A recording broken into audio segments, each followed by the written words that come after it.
Yeah, the time difference is drastic. Yes, sir. Let's kick this thing off.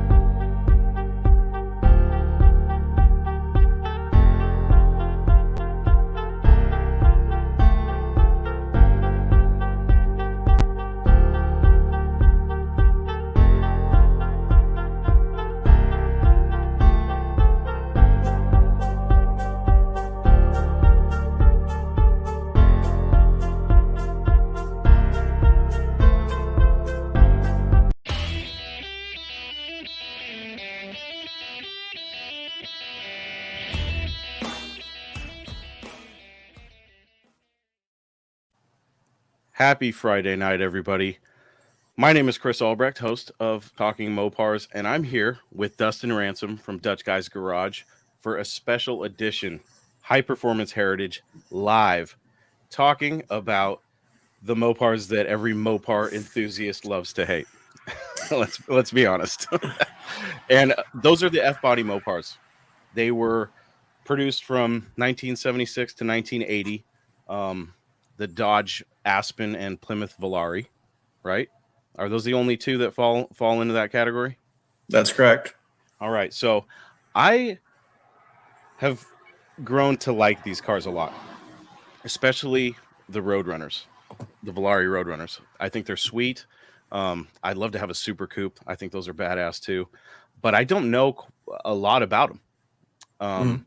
They're outside of the scope of cars that I concentrated so much on growing up.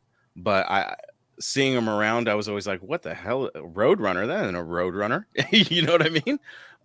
But obviously, getting into magazines and stuff in my teenage years, I started to realize, okay, so there was other Mopars after the muscle car era. You know what I mean? I knew about the turbo Mopar between the muscle car era and the turbo Mopars of the 80s. Everything in between that, I was like, what the hell is that? I think the greatest term for it is called malign Mopars. Malign Mopars. I like that. That is a group on Facebook, isn't it? Yeah, I run it. Hi to everybody in the chat. What's up? Sean? For those of you that don't know, Sean has built some badass vans. You might remember Vanther is my favorite van probably ever built. And now he's got the Yellow Submarine. Very cool cars this guy builds. So much respect to Sean. But back to these Mopars that like when you bring them up to muscle, like the hardcore muscle car guys, I've heard them dust them off so quick. And I feel like, it's kind of a shame because in my opinion, Dustin, we talked about this a little bit. To me, it feels like they were Chrysler Corporation's like last try before, everything died off as far as rear wheel drive performance cars go from Chrysler Corporation. Am I right there? Well, I think honestly, in 1976, they were the Motor Trend Car of the Year. So there was a lot of big hype. The transverse torsion bars, everything great was going for them. They had the Roadrunner name and everything. Yeah. And where they failed was they had bad quality steel in 76. I think if they were not known, like if they would have did a higher end steel, I don't think the older generation would hate those cars. I think they would kind of see them in line, with the earlier cars a little bit more. But all anyone ever remembers is that they rusted on the lot. And that is a very true story. So that's mid-year 77. They issued the fender recall. They made 2 million fenders, and you could go down to your Dodge dealership and get your new fenders put on. Wow, I had no idea. Yeah, there's so many NOS F-body fenders out there that you can buy them for nothing. Most I've ever spent was $200 for a pair. Wow, 2 million. Yes. Wow, that. Oh man. Between that and like 80s, it seems like no major manufacturer could get paint right, and all the paint is just complete dog shit. I remember the most embarrassing car to ride in for me as a kid was my dad's 88 Plymouth Sundance. He would take me to school in that thing, and the paint was so bad it looked like a bird just shit all over it. And I would tell him, Dad, take me to school in anything but this piece of shit. I hated it. But yeah, those cars, they just, for me, they scream mid to late 70s. They really do. And you Mhm. know, Mopar has always been flashy with their stuff. And, if you look at the Super Coupes and the Aspen RTs and the Volare Roadrunners, it's like they were still trying. They were Yep. really still trying. Now, what what options were available for those cars? Because the big blocks were gone. You couldn't get one of these with a big block. The highest end motor you could get is actually the 364 barrel, but there Okay. was very limited production of those. And even when you got the 364 barrel, it was 175 horsepower. Yeah. So nothing that would put your hair back, but it's for the times. I mean, when you compare it to the Little Red Express and everything, you know, it's not much less horsepower than what the Little Reds had. Sure. And actually, the kit cars and the Super Coupes actually shared the same motor, the E58, as a Yeah. Little Red Express, and the only difference was the heads. Okay. So educate myself and the audience on what the E58 is.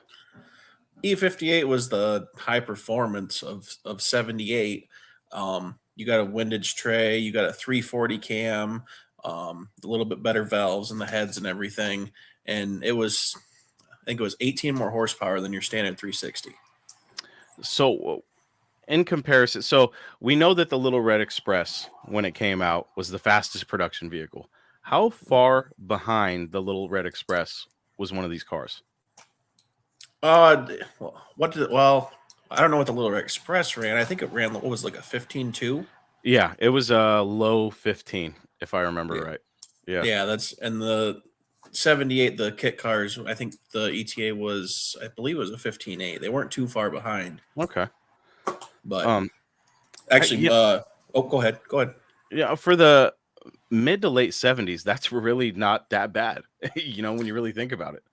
If Well, a 15-second truck was the fastest production vehicle, the standards were set pretty low. yeah, that's well. I think a lot of people forget, and what the older generation forgets when they look at these cars is, they considered them smog bombs.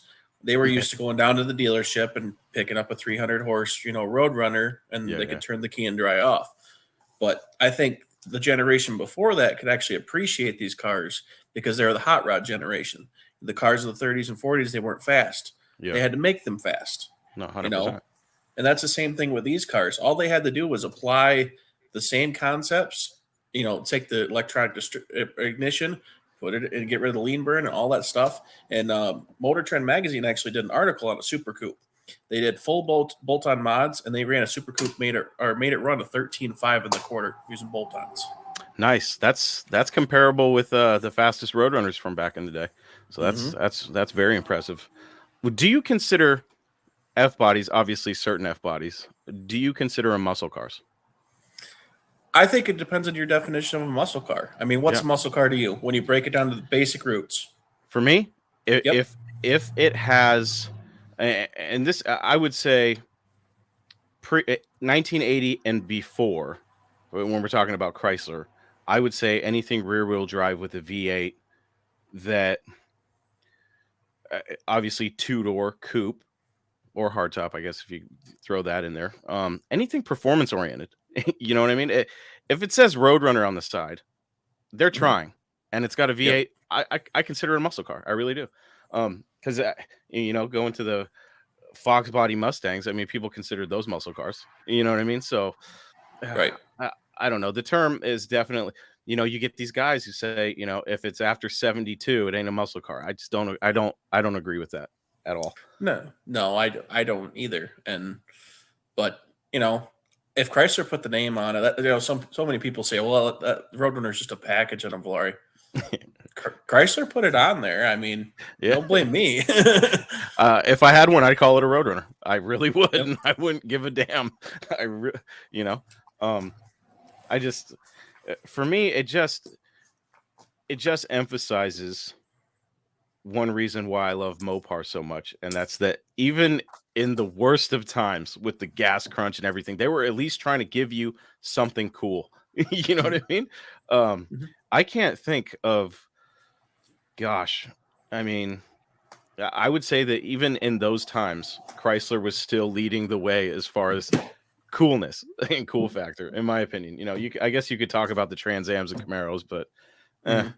you know, for me I, being a Mopar guy, I'm biased.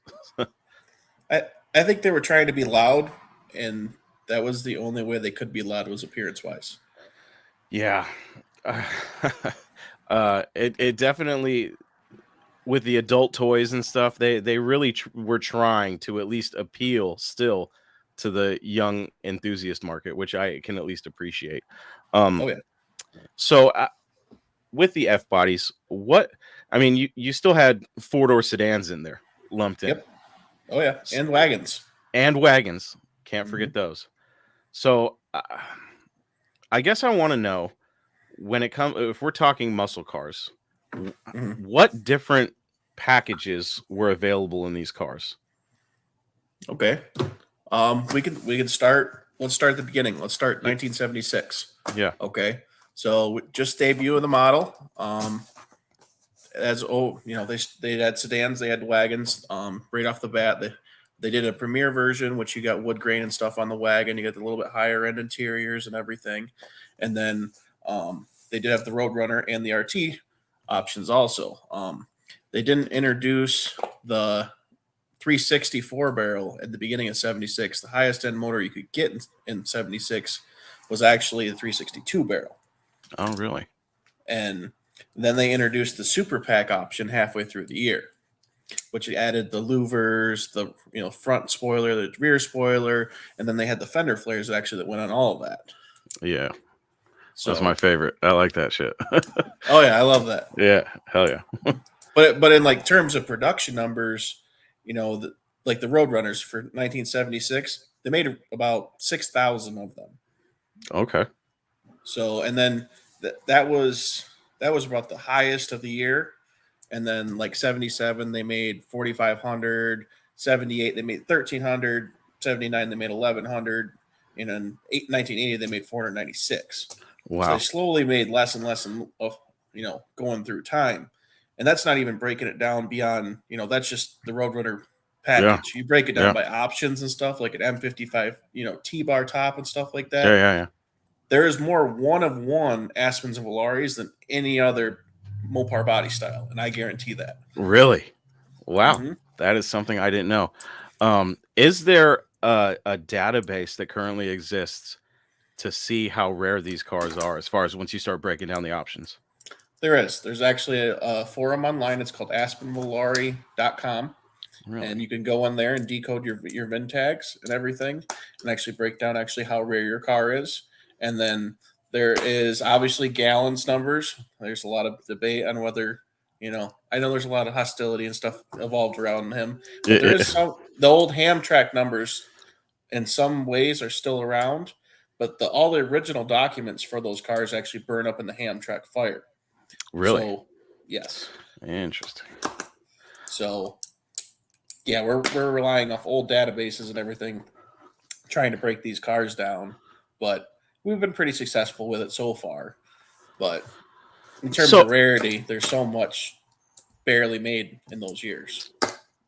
okay, if that's the case, then I would have to ask you, and this may be a harder question: what is the rarest of rare F bodies? 1980 Plymouth Volare station wagon. They had an option called a sport wagon. They What? took, yep, they had the RT package. Remember the super pack? They put the fender flares and the spoilers and everything. They did this to a wagon and they called it a sport wagon. And now in 1980, I have to remember the base for a base motor for an RT or Roadrunner was the slant six. You had the slant six or the 318. Now there is one 1980 sport wagon. Mind you, there was 87 or sport wagons made in 1980. There was one escaped with a 364 barrel. Wow. Does that That car exist or what? I have heard it exists. I actually heard it's over in the Pennsylvania area. I have not seen pictures and I have not seen a fender tag to actually confirm it. But it is a one of one car, comparing it to Gallon's notes and the Hamtrak notes. Wow, that's crazy. I would have So never guessed. Um, Could you get these with 4 speeds or what? Which ones? The wagon, The the sport wagon. wagons. If you had a 318, none of the Aspens Valaris with a 360 were offered in the 4 speed because they Oh, offered the aluminum case 4 speed, and it didn't like to live behind 318s, let alone if you get put it behind a 360. oh man, So that's kind of a bummer. Um, it is in a way, yes. yeah, that's tough. Um, you got me thinking about this sport wagon. Now I got to look up.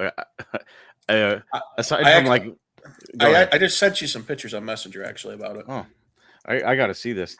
I didn't realize that Mopar was dabbling in sport wagons. That's crazy. Oh I, wow. s- I, I sent you a collage. I kind of prepared.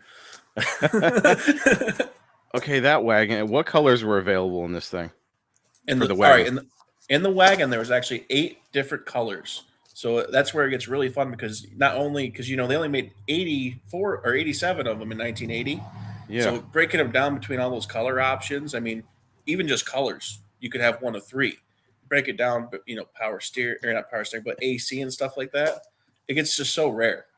Wow. Dude, Uh, um, if you guys haven't seen this wagon, it's badass.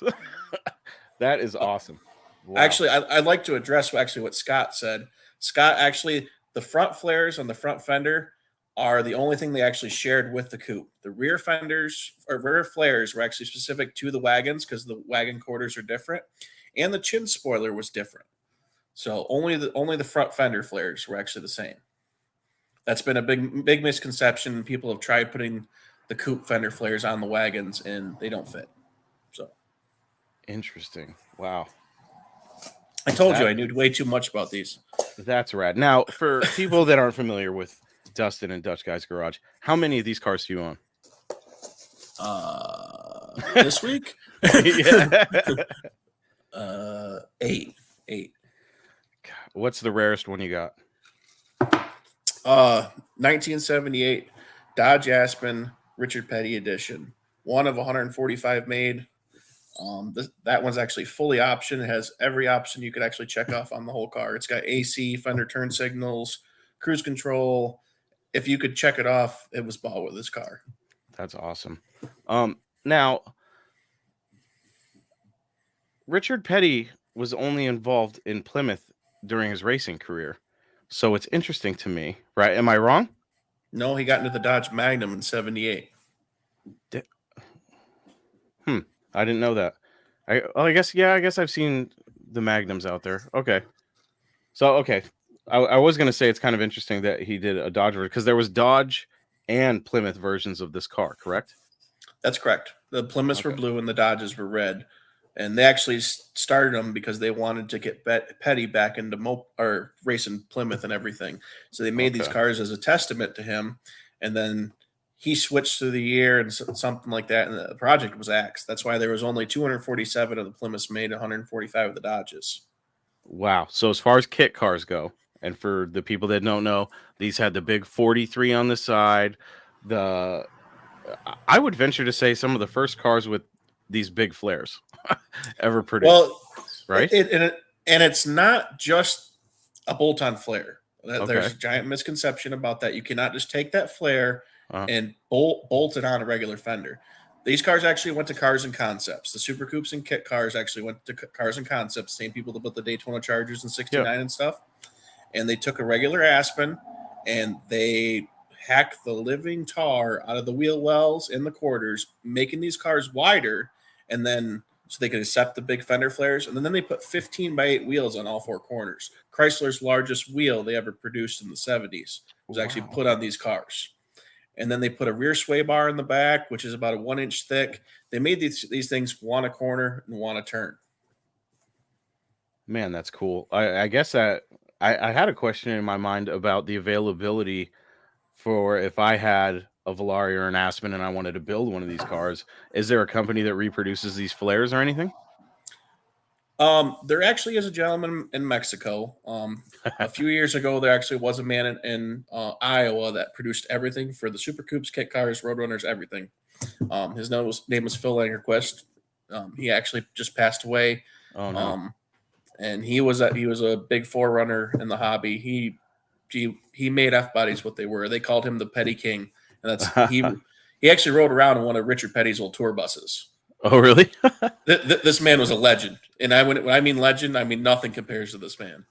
Wow. And but he passed away, so the parts availability fell away, and then this Horatio down in Mexico picked it up, and he's actually starting to make everything. But as far as like sheet metal and stuff, no one makes anything. No one makes anything interior wise. So it's all in who you know in this side of the hobby. Yeah. So and how big your wallet is sometimes. Yeah. Most times.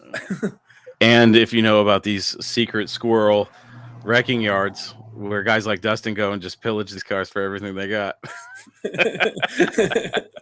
Oh man. Oh yeah. That's I've helped that yard actually helped get a lot of cars back on the road. My wife and I were talking about that last night. She said that I should start a Facebook album and start doing the cars that I've sold parts for and got back on the road, because just the parts from that yard alone, I bet you went to 50, 60 different people. And when you talk about parts you can't buy, yeah, you can't put a price on that. See, I had this lady that had I don't know if you saw the video that I posted. This was a while ago. She had like a 71 Satellite that had a roll cage in it. It was painted petty. It was rattle can petty blue. But she had don't know what year it is. I'd have to look at my pictures. But it was missing all the fancy, like the spoiler and the front lip and stuff like that, and the louvers. And I looked at it, and I knew she had some parts laying around, and she wanted $1,200 for it, and it was complete with the exception of it was missing like some of the aero stuff. And I regret it to this day, because I should have made an offer. And when I went back last time, the car was still there, so I was like, now it's time to make my move. And I was like, the Roadrunner's still here, still for sale? And she's like, no, somebody bought it, they're coming to pick it up. And I was like, damn, there goes my chance. Yeah. Were these cars all floor shift cars, or did you get them in column shift too, like for the Roadrunners and the RTs and stuff? No, you could get them in column shift. There's actually a debate on because according to Gallon, there was actually only 8 floor shift 43s ever made, and he swears by that, and he's been disproven on that number. Actually, Phil in Iowa, before he passed away, actually owned 8 floor shift cars. He's like, I got them all. Everybody else's cars are wrong. Yeah, these cars, like just looking at them, they just have this 70s cool factor to them. If would you, how can I phrase this question? Would you promote these as good Mopar project cars, or are they too hard to find parts for and not worth the time? I think it would depend solely on where you live in the country. Okay, give me an example. If you're in the Midwest, no, absolutely not. Unless it's been sitting in a garage and it has no rust. One of the first things I do when I go and look at one of these cars, because they're known for their subframes rotting out, I'll crawl directly straight down from the driver's side mirror, reach underneath there and grab that frame rail. If I can crumple it in my hands, you walk away. That's a 4-hour job to replace that subframe. You have to dissect it from another car, yada yada yada. The other side might be gone too, and that's not, unfortunately, what kills a lot of these cars. Yeah, I mean, you could have rarity and stuff like that, and I mean, if you're 19 and you don't have a solid frame, you can't build a car. Yeah. So, man, it really is a shame, because, like I said, I think these things are cool. And you find these guys that have them that are like one owner cars, and they are super clean. Which it's really nice to see that some of these are getting saved and or being preserved anyway. Because I can imagine how hard it's got to be to find parts for these things. It's got to be insane. And when you talk about the rarity, I mean, are prices just skyrocketing because of the collectability of these things and how rare they are, or what? I think it's tagging along with, the rest of the muscle car market. A bodies are starting to get out of sight for the regular people, and but the guys that also grew up in that time when those cars were coming out, guys are getting older now. The kids are getting out of the house, and we're seeing a lot of that, especially in the groups. Some cars that are popping up and getting bought before, there was a Super Coupe 2 months ago that sold for $38,000. We Oh haven't my seen god! numbers like that. Wow, how nice was that car? It was I'd say it's an 8 out of 10. Um, it was the interior was done to that person's taste, not my personal taste, and it just Okay, had some resto mod things that okay, I wouldn't do or I wouldn't yeah. want in a car that I'm spending $38,000 on. What kind of stuff was done to it? Just tacky '90s restoration, like Super Coupe in the headrest and Oh, weird yeah. stitching in the seats and velour. No, like purple interior lights or anything like that. Oh, I didn't look at it up close. I was already horrified by the rest of it. Oh man, that's a shame. I'm Um, not I'm not a purist by any means, but I don't like seeing Honda Civic seats in muscle cars that are reupholstered. oh god, that's like the ultimate. Like, wow. Yeah, I agree with you there. That would be very depressing. Um, how many of these things have you seen resto modded? Quite a few, especially more into now. There's a lot of people that are, they don't have e-body money and stuff like that, so they're Yeah. buying them and making them. I know a very nice man in New York. He retired from the Navy. He wanted a muscle car. He bought a Super Coupe in California, drove it home, and now he's talking about putting a 5.7 in it. He's already put an overdrive transmission in it, fuel injection, and he drives it everywhere. And they're Uh, just, Gen 3 Hemi swap kits are available for these things, right?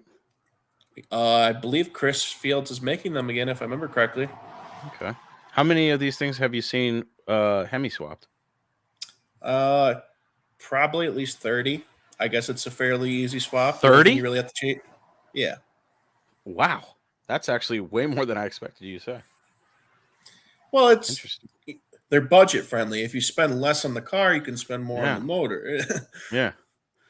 Gosh. There's actually Um, one guy, he's got an LQ4 in his with twin turbos, and that thing is nasty. I'm not a fan of LS swaps, but yeah, yeah, yeah. that thing is bad. See, I I just don't get the whole LS swap thing in a Mopar. Just put a Gen 3 Hemi in it. I know it's cheaper to do the LS and shit, but man, it's way cooler to pop the hood and see it. If you're gonna twin turbo, at least because nowadays it's like you pop the hood and there's an LS and you're like, oh, an LS. Yeah. But I still, when I see Hemi swapped cars at shows and stuff, I still see people walk by and go, "Oh, it's got a modern Hemi swap." So there's Mhm. still that. And I know there's a lot of muscle car guys that are like, "Oh, screw that, the Gen 3." I like them. Oh, Um, yeah. I'm sure you see quite a lot of big block swaps in these things, right? Yeah, the big block is actually not a bad swap, especially with the low deck. Actually, we did a low deck swap on our station wagon last year, and Yeah. it wasn't too bad. You really just got to change the booster because the booster is actually really close to everything. But um, the yeah, low decks, you just set put a set of B body headers on them, and everything fits like a glove. And that's one thing that's great about these cars is you can put so many parts on them off the earlier cars. Wow. Like A body and B body headers on a small block will fit in the F body perfect, like they were made for the car. Nice. Nice. The more and more I look at them, the more I have to send you a picture of the one that I know of in Eastern Washington that I drive by every time I go to my mom's place. I thought because it looked orange, it looked like a Roadrunner to me. But looking at the pictures, I think it's an Aspen and I think it was red and I think it just got faded out over time. Mhm. But I Google Earthed it. You can get close enough to see the car. I gotta send pictures of it to you so you can tell me what it is. I believe it's an Aspen. Um, but it doesn't have the wing. I'm trying to find a picture that yeah, I'd have to pull it up on Google Earth again, but they are super cool cars. They're just man, I rarely see them where I'm at. Rarely. Um and when they pop up for sale, they're either so ridiculously cheap that they're gone before you can even you're like the 100th person in line to call about it, or they're expensive because they've been hot rodded. Oh yeah. And they're just how much do these things weigh? They're pretty light, right? Like compared to an Uh, A body, like a dart, let's say a 69 or 70 dart. well, I don't know what a dart weighs. Let's I, look it up. We'll say 1970 dart. 2,800 pounds. So we'll call it 2,900 for a 70 dart swinger. Yeah, it's like I think the last time I weighed one, it was like 3350 with me Oh, in it. okay. Okay. Um, what if you had to pick your ultimate F body? If someone said, Dustin, we're gonna take you back in time and you can order the car. What are you ordering? Oh, that's a tough question. Is it? Um, I would order a 1977 Aspen RT black. In '77 they did a lot of beautiful metallics. I think you know because your van has that Yeah, I that still really. can't. It's like a coffee sunfire metallic or something. That's what they call it. I've seen several different names for it. Yeah, it's the same color as my Super Coupe actually. Yeah, they're actually. It's a beautiful color when you get it shined up. And they did. It's called a Starfire metallic, but they did it in '77, and it's Okay. black, and then it's got a red metallic flake to it, and that car is absolutely beautiful in the sun. Wow. I have a friend in Wisconsin. He has an original one, and that car in the sun, it's jaw dropping. I don't care who you are, but I would order it with T tops and a 318 4 speed with black high back interior and a fold down rear seat. It's just these petty cars, man. They interest me so much. Was that a 1 year only? Right. Yep. Super Coupes and petty cars were 1 year only 1978. 1978. Interesting. Yeah, it's funny because like when you look at them, they look like they have pocket flares. Like you know what I mean? I always Um, call them bushwhacker flares. bushwhackers. Yeah. Uh, are a lot of these cars tracked? There's been many attempts over the years, and there's been a couple that were successful Huh? somewhat, but we're talking even going through the registers. There's only about 80 of the 247 Plymouth kit cars accounted for, and about 30 of the Dodges that are actually accounted for that still exist. I mean, there's separate parts that show that 40 or 50 of those that have got scrapped or parted out through the years, but in terms of rarity, the Dodge 43s are actually the rarest ones right now. Wow. Two colors, right? That's what you're Two saying, red and colors. blue. Yep. That is so cool. Um, I'm really looking forward to seeing one of these in person. Um, thankfully, I don't have to be behind one in person anymore. Oh man, um, how long have you been into the F bodies? Um. Well, I got the bug young. Yeah. I grew up. My grandpa was a B body guy, and then my dad was an A body guy, and I wanted something different than them. So I got into front wheel drive Mopars for a while. Yeah. I bought a 1986 Chrysler Laser Turbo, which is the Chrysler Daytona's Yeah. version, Hell yeah. and I bought that at 10 years old with my paper money. I bought it for Yeah. $300 from a junkyard, and then we have this massive cruise over in the big city over here. And they have it once a year. There'll be like 5, 6, 7,000 muscle cars, hot rods, everything out there. And Dad and I, we go there every year. We were walking around, and I seen a black '77 Aspen RT, and I had no idea what it was. And I said Dodge on it, and I asked my dad. I said, "What is this?" And because I read all the Mopar magazines and stuff growing up, and that no one never covered Aspens and stuff Yeah. because Yeah. they didn't care. And so I went home, fired up the dial-up computer, and I sat there and researched Aspens because we'd never heard of them. And then I was like, I gotta have one of these. And then I found out about the Super Coupes and Yeah. everything. They made 531 Super Coupes. And this weird thing with these weird flares, and it sits 2 inches wider than a regular Aspen. How cool is this thing? It's the original Chrysler wide body. How freaking cool, you know? And you think in terms of wide body, that term didn't come back, until you start talking about Challengers and stuff. Yeah. Yeah. And kids in those days, they had the Ferrari posters on their walls and everything. I had a clipping of a one-page article of a Super Coupe that I stuck to my wall because Oh I was man. that weird kid. Oh man. Yeah, you had the sickness young, dude. Well, it was just you didn't see them. I mean, even if Yeah. you go to Mopar Nationals or something, you might see one, you know, Wow. Wow. and that was one of my. We went to Mopar Nationals. My dad and Grandpa the one year. Well, they went many years, but this is my first year I went. I remember, and because I thought I wanted a '68 Charger back then, and Dukes of Hazzard. Why not? And so I'm walking around, and I remember walking through to see because Mopar Nats there's not at least there not didn't used to be. There's no parking. You just park wherever. So but there was these rows of e-bodies. And I remember staring at them, and I just seen like 12 red Challenger convertibles in a row.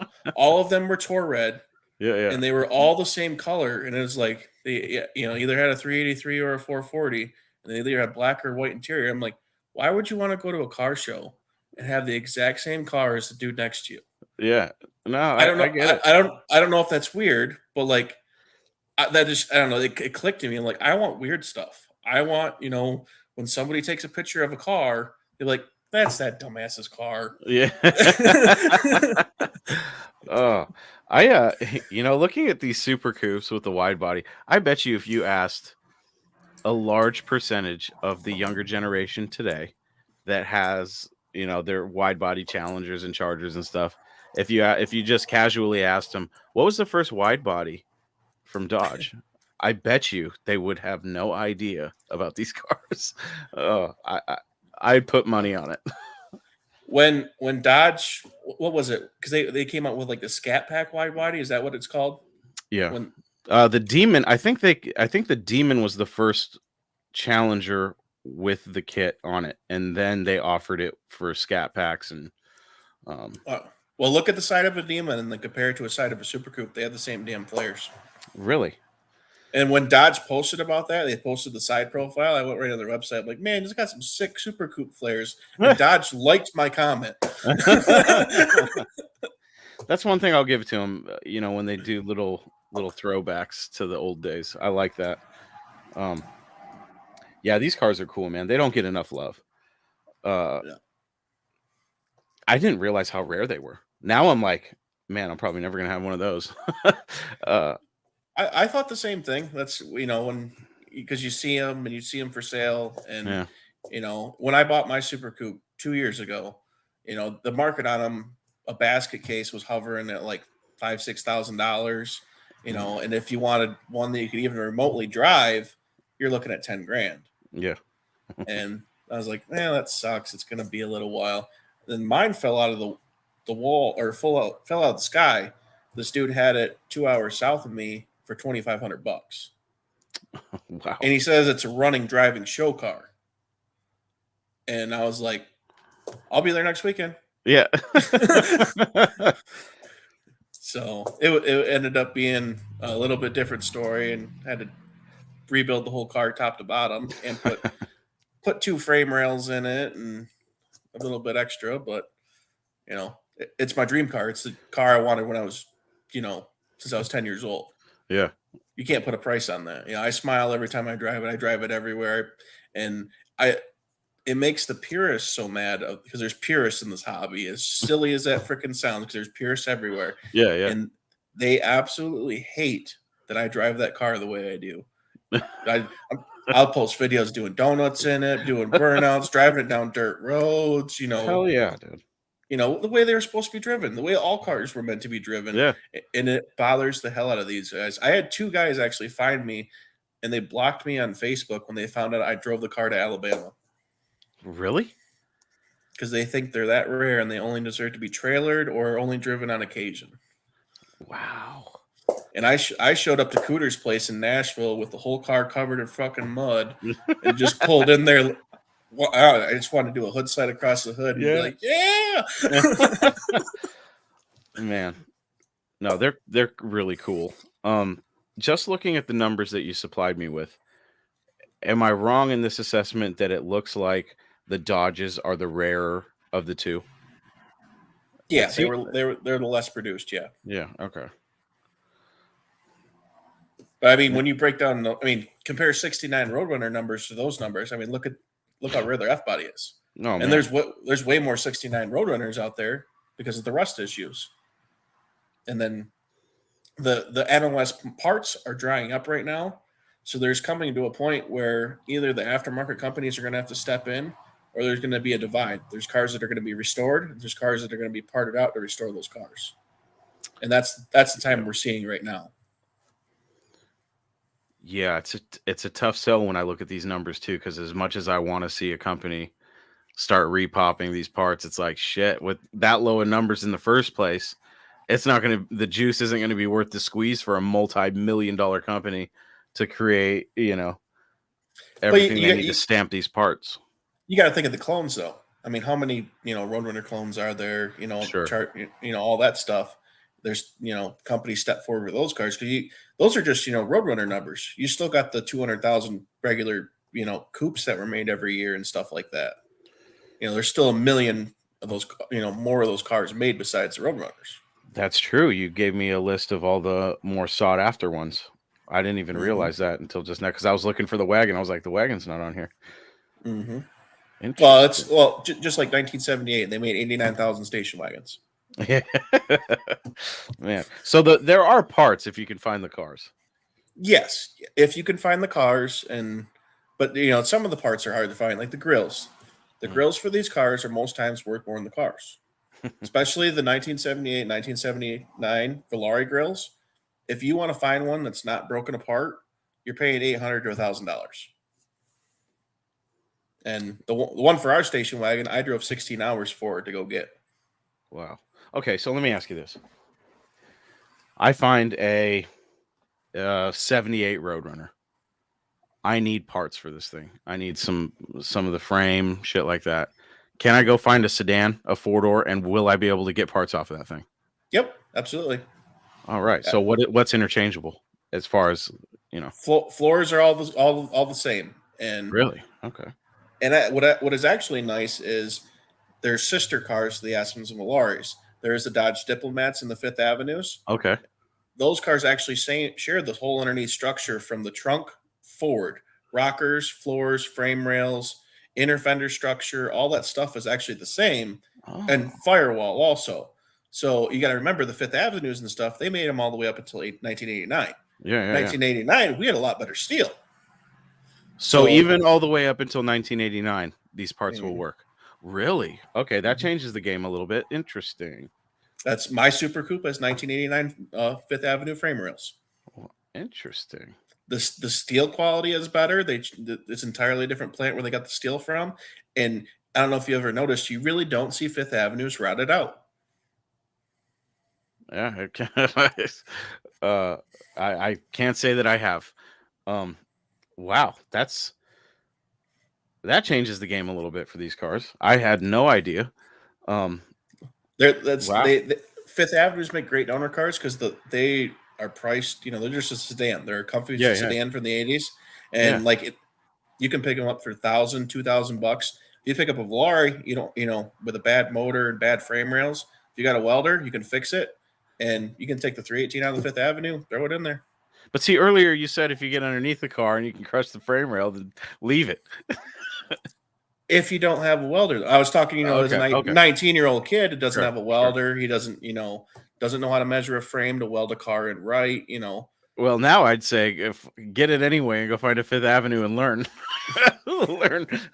That's I've seen so many of these cars. Like there was one, and of course I don't know enough about these to identify the year, but it was an Aspen RT, and it had been buried in blackberry bushes for decades.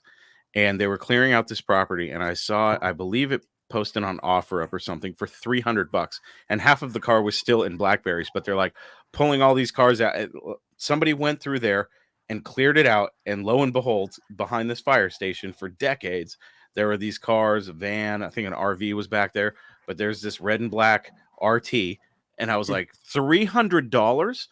And even though where it was less than desirable, the pictures that they had provided, I was like, that thing's still pretty solid. I will buy that right now for $300. And of course, I was last in line. Somebody else bought that thing quick. I was like, damn, people actually want these fucking things? So there are still people out there that understand. But this one that's been sitting on the side of the highway in Eastern Washington has been there for at least 15 years. So I don't know if the guy just doesn't want to sell it or what. Maybe. Tell me some more history about these things. I'm pulling up Google Earth right now. I'm going to show you this car. You're going to tell me what this car is. Oh, well, what Tell me some history? good facts. Good facts. Some good facts. Yeah. Okay. All right. Let's. Oh, let's talk about the go-karts. What? Oh, dude, I've been meaning to ask you about your go-kart. Dustin has the baddest ass go-kart, a little Roadrunner. Tell us about that thing.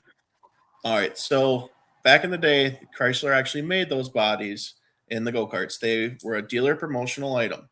What? Select dealerships got them, and I've heard different quotes on this, but I have a source from Chrysler that actually said they made 503 of them.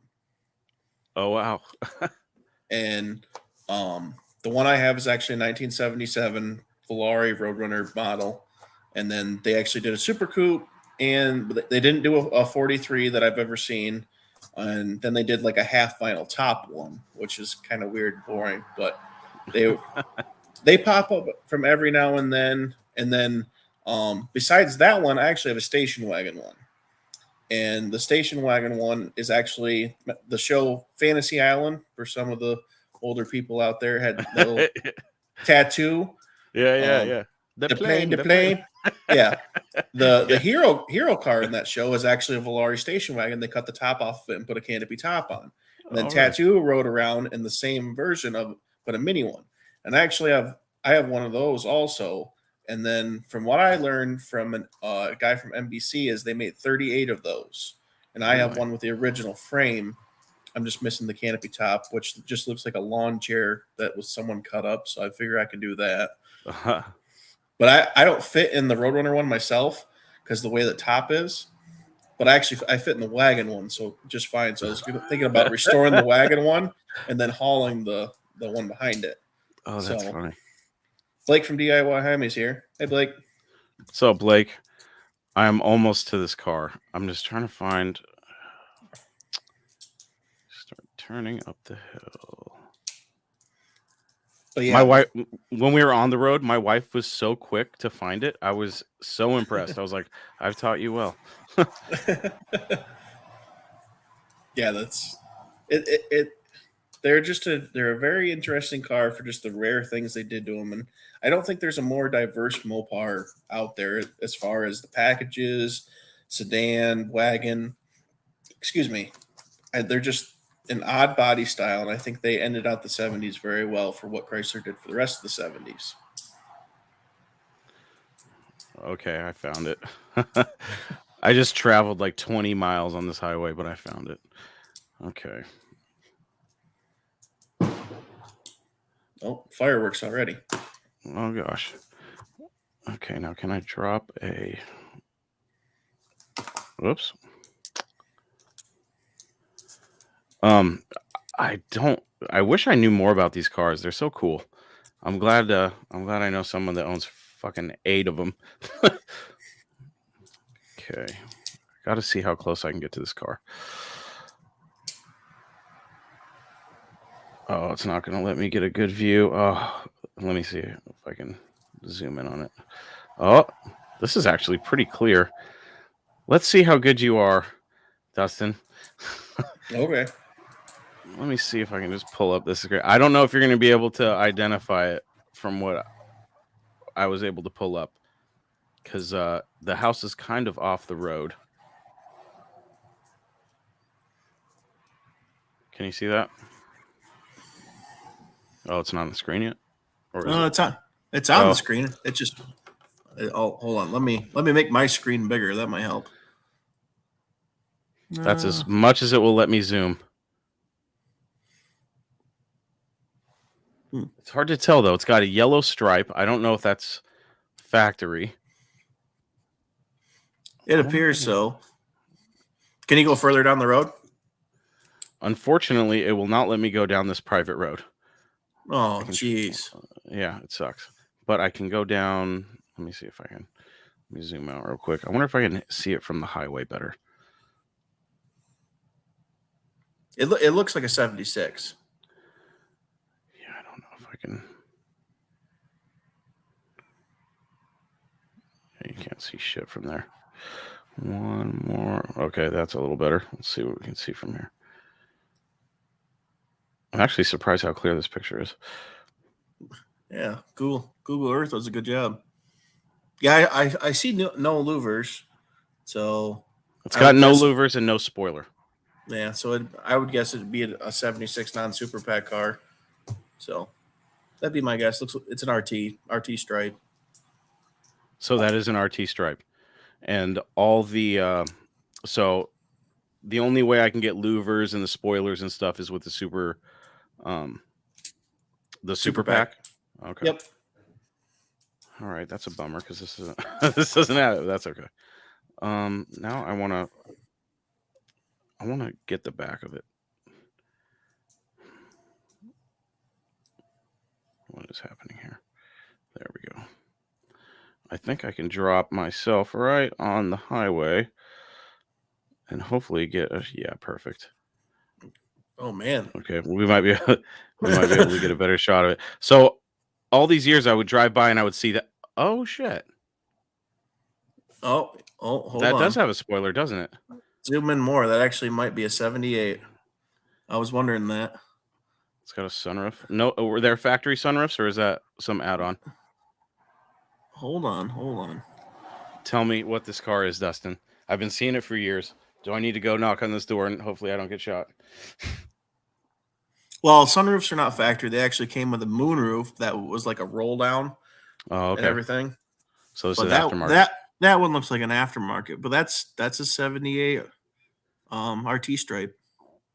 Really? 79 they actually moved all the stripes down to the lower body panels, like below the bottom body line down.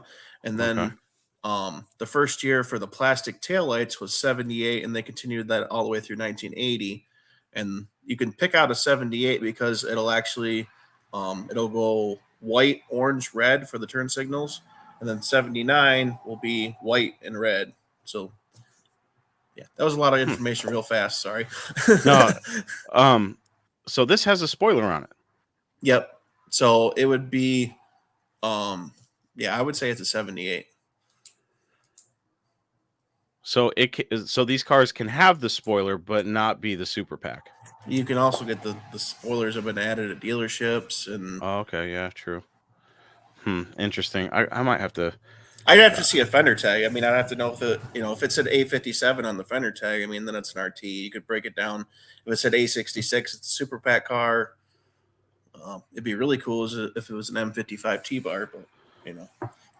yeah, can't all get that lucky, dude. All right. Well, now I have my answers for that car. I've been wondering for years. Um, I might have to go try to get shot. They seem like nice folks. Could be $300. It could be, man. You never know. A couple, maybe a year or two ago, I saw a Facebook post from a guy in Washington who lives on that side of the state, and he had Mhm. an orange Roadrunner on his trailer. Like, oh, I've known about this car for years, something like that. And he ended up buying it, and I thought it was that car, and I was like, shit. Somebody went there and actually pulled the trigger and got it. Damn. And then the last time I was down there, I saw it sitting, and I was like, holy shit! It's that wasn't the one, because I think I told the story recently. There was a black Roadrunner in some backyard, and I cannot, for the life of me, remember where that house is. I'm gonna have to do like a 12-hour Google Earth, just look at the cities that I used to go to. Oh Mm-hmm. man, but yeah, these cars are neat, dude. I really like them. Um, I'm trying to think if there was any other specific questions I wanted to ask about these things. We covered rarity. Oh, I did like, and I didn't know this until a couple years ago. I didn't know that the tough wheels were an option on those things, so that's cool. Oh, I oh yeah. like that. I like that. Um, The that's 1980 model, you could actually get color matched tough wheels. so that's where the color. So that's where the colored tough wheels come from. The B bodies also in the Murados had the colored tough wheels also. Oh, did they? Oh, okay. Because I've seen a couple on eBay, and I thought they were just spray painted. My, Interesting. my Super Coupe's original black tough wheel got taken out in the 80s for a little tiny 10-inch Grant steering wheel. So Oh, it's currently rocking a beautiful blue tough wheel. Because nice, nice. that was the only one I had out before we went on our Alabama trip. So Blue steering wheel and the tan car. It looks great. That's not the same blue tough wheel that I've seen on eBay a couple times, is it? No, no, no. Back when I had my blue truck, I almost bought that thing because I was like, "Oh, that'd be cool in my truck," but I never did. Never pulled the trigger on it. Well, the genius moment in that moment was I need to put a tough wheel in this car because no, I can't make the steering wheel comfortable to drive for 2,400 miles to where I can't drive it with this little steering wheel. So I get this blue steering wheel out, and I'm like, man, this looks terrible. I'm putting the can on, and I get the steering wheel on, and then I happen to look up, and I'm like, there's a blue penny car right there. It probably would have looked real good with a blue steering wheel. Stupid. It's got a black tough wheel in it. Oh. But I tightened it down too much. I needed a steering wheel puller, and it was like 1:30 in the morning, and I was like, screw it, we're leaving. Screw it. Oh man. So what current projects are you working on right now? Are they all just under construction or what? No. It's normally we try and do just one car a year. Sometimes two sneak under the radar. We I'm collecting parts for the Dodge 43 kit car right now. We're trying to go through. The wife doesn't want to drive that one until it's 100% factory original because I married a purist. Apparently, I didn't know that, but that wasn't the Phil Langerquist collection. We bought it really? from the so it was one of Phil's cars, and Phil was known for having, what did he have, 14 43s. Are you serious? So, that's insane. What, have they all been dispersed or what? Yeah, they've all been sold from the collection. He actually bought his 43, the first one he ever had. He bought it brand new, ordered it off the lot, and he kept it until he passed away. And It is right now, in my opinion, the nicest 43 in the world. Where did it end up? It went to Kentucky after the sale, and then this year it actually got sold again, and it has unfortunately disappeared. But no, that car needs to be in the Wellborn Muscle Car Museum. I think it needs to be in Gilmore Car Museum, because that car, the first time I ever seen it was actually, I went to Phil's funeral, and it was in this back of the pole barn, just covered in like an inch of dust because he hadn't gotten it out in years, but he always maintained it. Yeah. And there's like really bad lighting, you're walking around with a flashlight and you're just shining on this car, and you see that fine metallic coming through all the dust, and you're like, how this car that looks like a barn find is just glowing in the dark. Man. And you just peek in the window, and the interior is like day one. And he ordered it so cool. It was an AM FM CB radio car. It had a power antenna, so when you turn the radio on, the power or the antenna would come onto the fender, and all this on a 43. And wow. just ordered so cool, and it was perfectly preserved. And my friend in Kentucky that actually bought the car from the estate, because the car only had 19,000 original miles on it. Oh my god. And everything was original. Nothing had ever been done to the car. He brought it up to a car show at the Gilmore Car Museum by us last year, and Phil's number one actually rolled 20,000 miles in front of my house. Whoa. Doing a burnout the way Phil would have wanted it. Nice. Nice. You don't need to tell me the specifics, but I imagine that car cost quite a bit of money for your buddy to buy. I never asked, but yes, I assume that's when you're talking about the nicest of one. There's others that have claimed theirs are just as nice, and I don't believe it for a minute. Yeah, I haven't seen his. You can't find a flaw on it. Like, wow. I seen it clean, and I was walking around it because that was when we first got our Petty 43, and I have them parked side by side, so I was just comparing them, and I'm like taking notes and everything. So when we restore it, we can restore it to specs and everything. And it's just like, you can't find a thing wrong with this thing. A car that's 43 years old, there's got to be a defect here and there. There's nothing. Wow. And whoever got it, he is a lucky SOB. I can tell you that, because that is like, I would give kidneys and livers for that car. Would you give up? Would you give up everything you got for that car? Absolutely, in a heartbeat. And I would never drive it. Yeah. I would park it, and I would probably make sure it got seen in a museum, because that's exactly where that car belongs.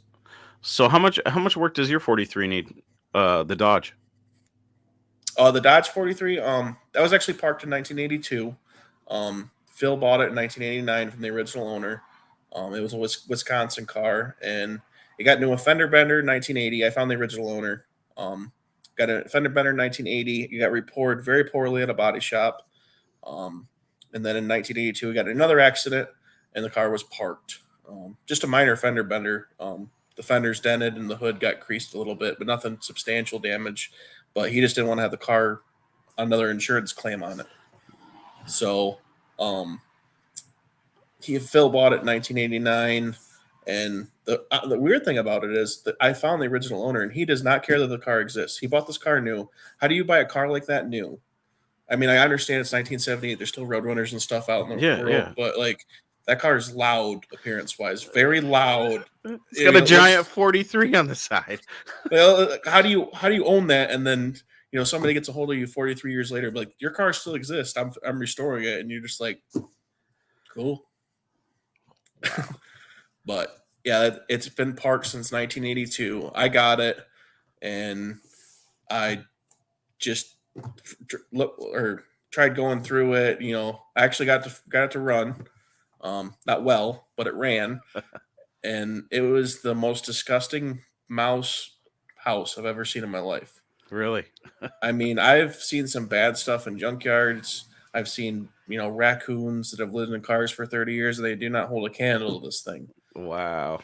So, but it was Phil's car. It needs to be fixed. It was actually the fourth one he ever bought. His first Dodge, and because he was a Plymouth guy. Yeah. But yeah, we're gonna see the car restored. I got NOS fenders for it. I have an NOS hood, NOS inner fenders, NOS radiator support, NOS doors, NOS quarters, NOS trunk lid. The only thing that's going to be original is the roof. Wow. So that's crazy. And are these parts that you had to hunt down, or did you already have them? Majority of them I had to hunt down. I usually make do making secondhand stuff work. I personally don't like throwing NOS parts at my cars because my cars usually aren't worth anything. And I like to see the 43s and other super coupes, the higher end cars get restored over my junk, and that's always the mentality I had. But when you're talking about a car where there's only about 30 of them left in the world, I'm going to throw everything NOS at it that I got. Oh yeah, 100%. And being one of the highest option ones probably out there that's left, I'm putting every option back on it too. Yeah. And that's gonna be our Route 66 car. We're planning on taking the car all the way to California. Dude, awesome. That's great. You have two 43s, dude. Yep. That's crazy. Are you're the guy in the area where everybody's like, there's the crazy guy with all those fucking weird cars? There's actually 6 Velaris in my town that actually run around. I only live in a town about 3,500 people. Really? Yep. Weird. That's crazy. How many times when you're out driving around, maybe outside of your town, are people like, what kind of car is that? Every time. Isn't that funny how it's the Mopars that Mopar enthusiasts are like, you get those muscle car guys, Mm-hmm. And yet you take it out and everybody wants to know what it is. Yep. that says something to me. Well, I think it's funny because my 1980 Aspen RT, the tan one, that gets more attention than all the rest of our cars except the station wagon. People love that car. Like, absolutely love it. That car is built 100% out of junkyard parts. I mean, the motor's from an RV. I mean, it's garbage. And it is loved. I mean, that people line up to take pictures with it, and just it has a cool factor. If I saw that car at a gas station, I'd be like, dude, that's badass. I think it's a combination of the color. You don't see too many people building tan cars. You really don't. At least I don't. It's definitely the color, the stance absolutely the stance. I love the stance on that thing. And a Hemi hood, it's got to be one of the only around with a Hemi hood on it, a Hemi hood scoop. The Hemi hood scoop is meant for the 1980 miles. The 1980 miles, they redesigned the whole fenders and everything, and they went to a square headlight. Yeah. And when because you got to cut a hole in your hood to put the air cleaner to stick out. In the 1980 models, the where you want to cut out for your hood, the hood bracing is a Hemi hood scoop shape. So I just followed the die grinder, cut that out, and it's a little Hemi hood scoop inside the big Hemi hood scoop, and your air cleaner pops out of it. It's hilarious because the first time I saw that car, and this was long before I actually knew you, I saw it because I'm a group lurker. I'll be in groups. I'll never post a damn thing. I'll just look at all the cool pictures and see the posts. And I remember the first time I saw that car, and I was like, that hood scoop looks so damn perfect on that car. It's like it's amazing. Um, but Everybody yeah, thinks it's fiberglass too. really. That hood is plastic. The original hood just plastic dipped. All right, fair enough, dude. Fair enough. Well, but when it gets too many bug marks, you peel it off and you replastic dip Yeah. it. I might have to try that on the my wife. Oh God, we got the trolls, I the was poor wondering. trolls. They went from yeah, oh, Wilburns to you. Bastards. Um, how long? Twofer. When my wife had her Cherokee, she actually bought. She wanted me to black out all her emblems. I'm like, why don't you just buy the one with all the black emblems? Now we got to take all the chrome off this thing. You know how much work that's going to be. And she ended up buying a bunch of plastic dip. I've never used it. I still got it in the case. Um, is that stuff a bitch to put on? No, it's you gotta put it on thin, and then you gotta just keep. It's a lot of layers, and if you put it on too thin, and then it won't peel off. Yeah. I hear it's best to get the gallons and just spray it. That's what I Oh, heard. I haven't tried that, but So you went rattle can? yeah, Right on. How many coats did you do on that thing? Because it looks good from where I'm sitting. It looks fine. I did like 3 coats, Okay, and I interesting. bought the cheap well, you don't have Menards, but like Home Depot brand plastic dip. Okay. Does it level out pretty good or what?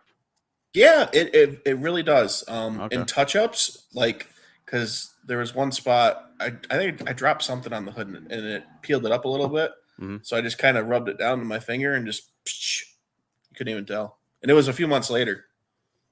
Okay. Interesting. I have to say, uh, when you were painting the engine bay in your blue 43, I I don't know if it's just because I was watching on my phone or what. Do you have any paint experience? Because it looked damn good when you were done. I was like, that looks really fucking good. Oh, I went to school for body work. Did you? Yeah, I have a degree in it. Okay. Really? Interesting. I just don't do it for a living because auto body does not pay well in Michigan. Yeah. You have to be with the auto body guys around here and the guys that can paint. I mean, you have to find the clients that have the pocketbooks big enough to pay you what you're worth. You know what I mean? Because I know a couple guys that paint on the side, and I was talking to one of my buddies, and he was restoring a 70 Roadrunner, and I was looking at the car. It was in primer at the time, and I was like, that thing is fucking laser straight. And we talked a little numbers because I was just curious. And just in the materials alone, he goes, if you want to do like a show winning quality OE restoration, you need to use the best of the best. And I forget all the materials he was using, or what brands and whatnot, but it was definitely top of the line stuff. And he Mm-hmm. told me the thousands of dollars just in materials. And I was like, oh God. And it was almost like that's when I had like the come to Jesus moment where I was like, I'm probably never going to have an OE restored car then, because that is too damn much money for paint. um, but I didn't realize you had those types of skills, because I was like, damn, that looks good. I was like, shit. No, that's cool. I've always wanted to get into that. I'm waiting for the right car that I want to paint, because I'm so scared to fuck it up that I'll screw it up so bad I won't. Like, why didn't I just leave it patina's? You know what I mean? Well, you could paint the dumpster fire's engine bay. I mean, I was looking at honestly, that. that little $12 gun I bought from Harbor Freight, Yeah. I've always heard great things about this little touch up gun. Yeah. And I when I painted my Super Coupe engine bay, I was actually my I was at my buddy's house and we did the frame rails and stuff on that, and we used that little touch up gun, and that thing sprays amazingly. So I went out and bought one, and it's literally $12. It's got a lifetime warranty on it. The only thing you do have to buy for it is the air pressure regulator. so you get Okay. another $5 into it. But for $12 for a lifetime warranty, unscrew the regulator and throw it in the garbage because paint thinner you buy a gallon of that, and that costs $12. Yeah, yeah, yeah. Oh man. Well, I mean, I have a $400 DeVilbiss gun, and it sprays just as fine as that, in my opinion. Wow. And see, that's not the first time I've heard that. Um, I've also heard that it has a lot to do with your skills as a painter too. um, like I can't go out and get the top of the line gun and it's going to spray good. You know what I mean? But it's The main definitely thing, something I wanted to try out. the main thing is you just got to keep your wrist locked. When I was in college, because I had previous auto body experience before I went to college, they actually had me teach kids how to paint. And Oh, what I cool. used to do, because I was a dick, um, as you know, I'm an asshole. So That's what I hear. yeah, because the main thing where people screw up is they fan. They want to go like this. Yeah. So their product, because you got a flat surface, Hmm. is getting lots of product here and a little bit of product here. So you Yeah. got an uneven surface.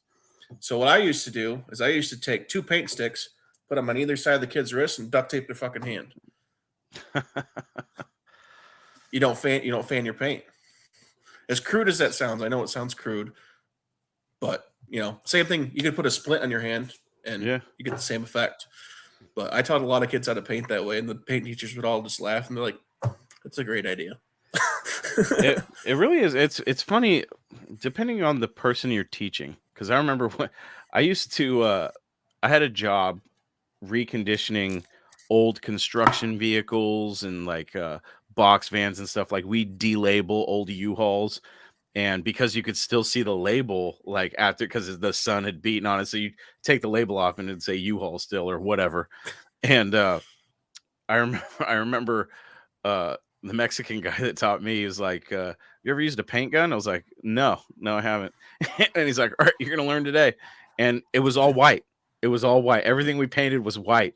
So it was like, and I was like, "Man, I've never done this before. I'm a little nervous. I'll fuck it up." And he goes, "Hey, man, these are just work trucks." And then it dawned on me. I was like, "Well, that's perfect because now I can learn." And he taught me the same thing you just said. And it got to the point where I was pretty damn good with just painting white. I was almost to the point where the paint and body guy, like that did the real paint and body work, wanted to bring me over to that side of the shop and teach me some stuff because he's like, I think you got it if you stick to it. Because he saw a couple of jobs that I did and he was like, that looks pretty damn good. So like, I don't know. I was weird. I like to like spray painting bumpers and stuff because of course these things come in hammered, so they get the bumpers straightened out or whatever, and you got to paint them. I remember everybody thought I was crazy because I like to use a heat gun, and every time I used the heat gun with the rattle can, it always laid out really good. Anytime I didn't, I would always get orange peel or you're talking about rattle cans. So Mhm. I would always heat up the can. I've only blown up two in my entire life, but I have blown them up. Like I'm gonna go take a leak really quick and leave the heat gun just sitting next to the can, heating it up. Boom! Like, oh shit! Like, oops. But yeah, I if I could go back, because I tried doing the mechanic thing, and it got to the point where I was just like, this is lame. I don't want to work on people's daily drivers and shit, because that's not what I was. If I could go back in time and do it all over again, welding and paint and body work, Mhm. just because like I don't think it'll ever happen. But if the world went all electric, there's still going to be custom cars. And people are always going to want custom paint jobs and custom body work and crazy shit with metal. Yep. Um, so that's one skill that I still would like to learn. Maybe I'll practice on the dumpster fire someday when I get tired of the patina. um, but yeah, man, this has been a fun episode. I'm trying to think of anything else I want to. I'm sure once we get off the horn here, I'm probably going to be like, damn, I should have asked this and this. So we might have to have you back. Um, but would you say the F bodies are your favorite Mopars or what? Uh, no, nope. No. I have one car that I would buy if I could, What? if I could find one. Haggerty actually considers them extinct. And I love that absolute fact that they say that Haggerty says they are extinct. Haggerty looked for 8 years for one of these and could not find one to compare values for. Do you have any idea what it is? I don't. I'd probably sit here and think all day. It has an early muscle car name, but it's not made in the early muscle car era. Okay, so it's another one of these weird ones. Mm-hmm. We're talking. Nin- Give me a year. 19, 1979. 1979. I give up. Dodge Challenger. A 79 Challenger? There's one Yep. locally for sale. I would have never guessed that. What a I what a why? I love the interior in them. Really? I love the interior. Have you ever looked at the plaid ones? No. They're gorgeous, and they look like the seats are like straight out of the future. Like they're nothing compared to anything else in the 70s of that time. I'm looking it up right now to see. Yep, they're And just as hideous I remember. I gotta see what you're talking about. Okay. Actually, it's it does kind of have a e-body. That's weird. and they came in 4 speeds, and they were rear drive, They're rear-wheel drive too, huh? and you could get a Hemi in them. With the 2.6 or whatever it was. Yeah, whatever it was. Maybe Yeah. it was 2.8. That is funny. That dash, it does look pretty cool for an 80s car, I will say. It's funny because when you pull up the pictures, like obviously e-bodies pull up as well, and then you look, and there is definitely a resemblance in the gauge cluster. I just think they're unique. When something is labeled extinct, I love it. I want one. I want to bring that to a show. That's even more cooler than bringing a Super Cooper and a Volare Roadrunner to a show, because no one will know what this thing is. No one. Man, why didn't they put a small block in that thing? Oh, I know. It'd be so killer. Man, that is a gosh. But for Haggerty to label them extinct, that means that they have none, that they insure. So they're like, they looked for one for 8 years. I read the whole article on it. Haggerty, really, even said it was so rare. They wrote an article on this. Wow. That is insane.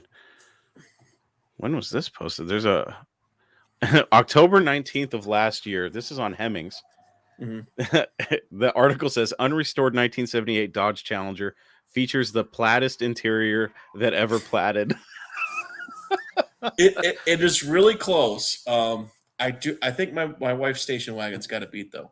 They had a GW code for the wagons, and it is just plaid, and it was called the Highland plaid interior.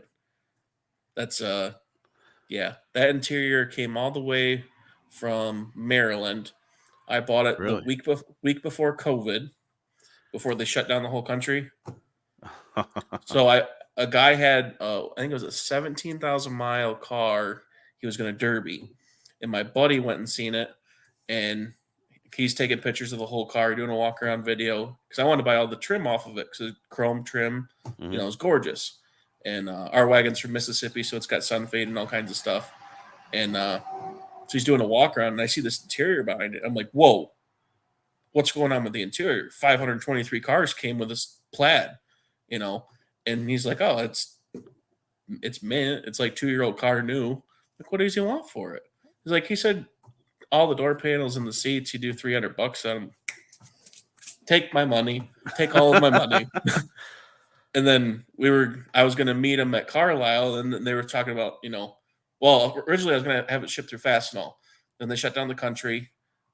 Nothing was going out. So I got this interior stranded halfway across the country.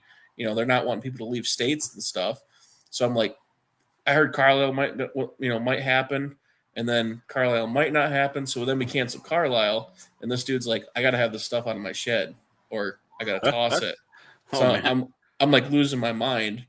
So I put out an APB, nation, all my friends nationwide, and I said I need to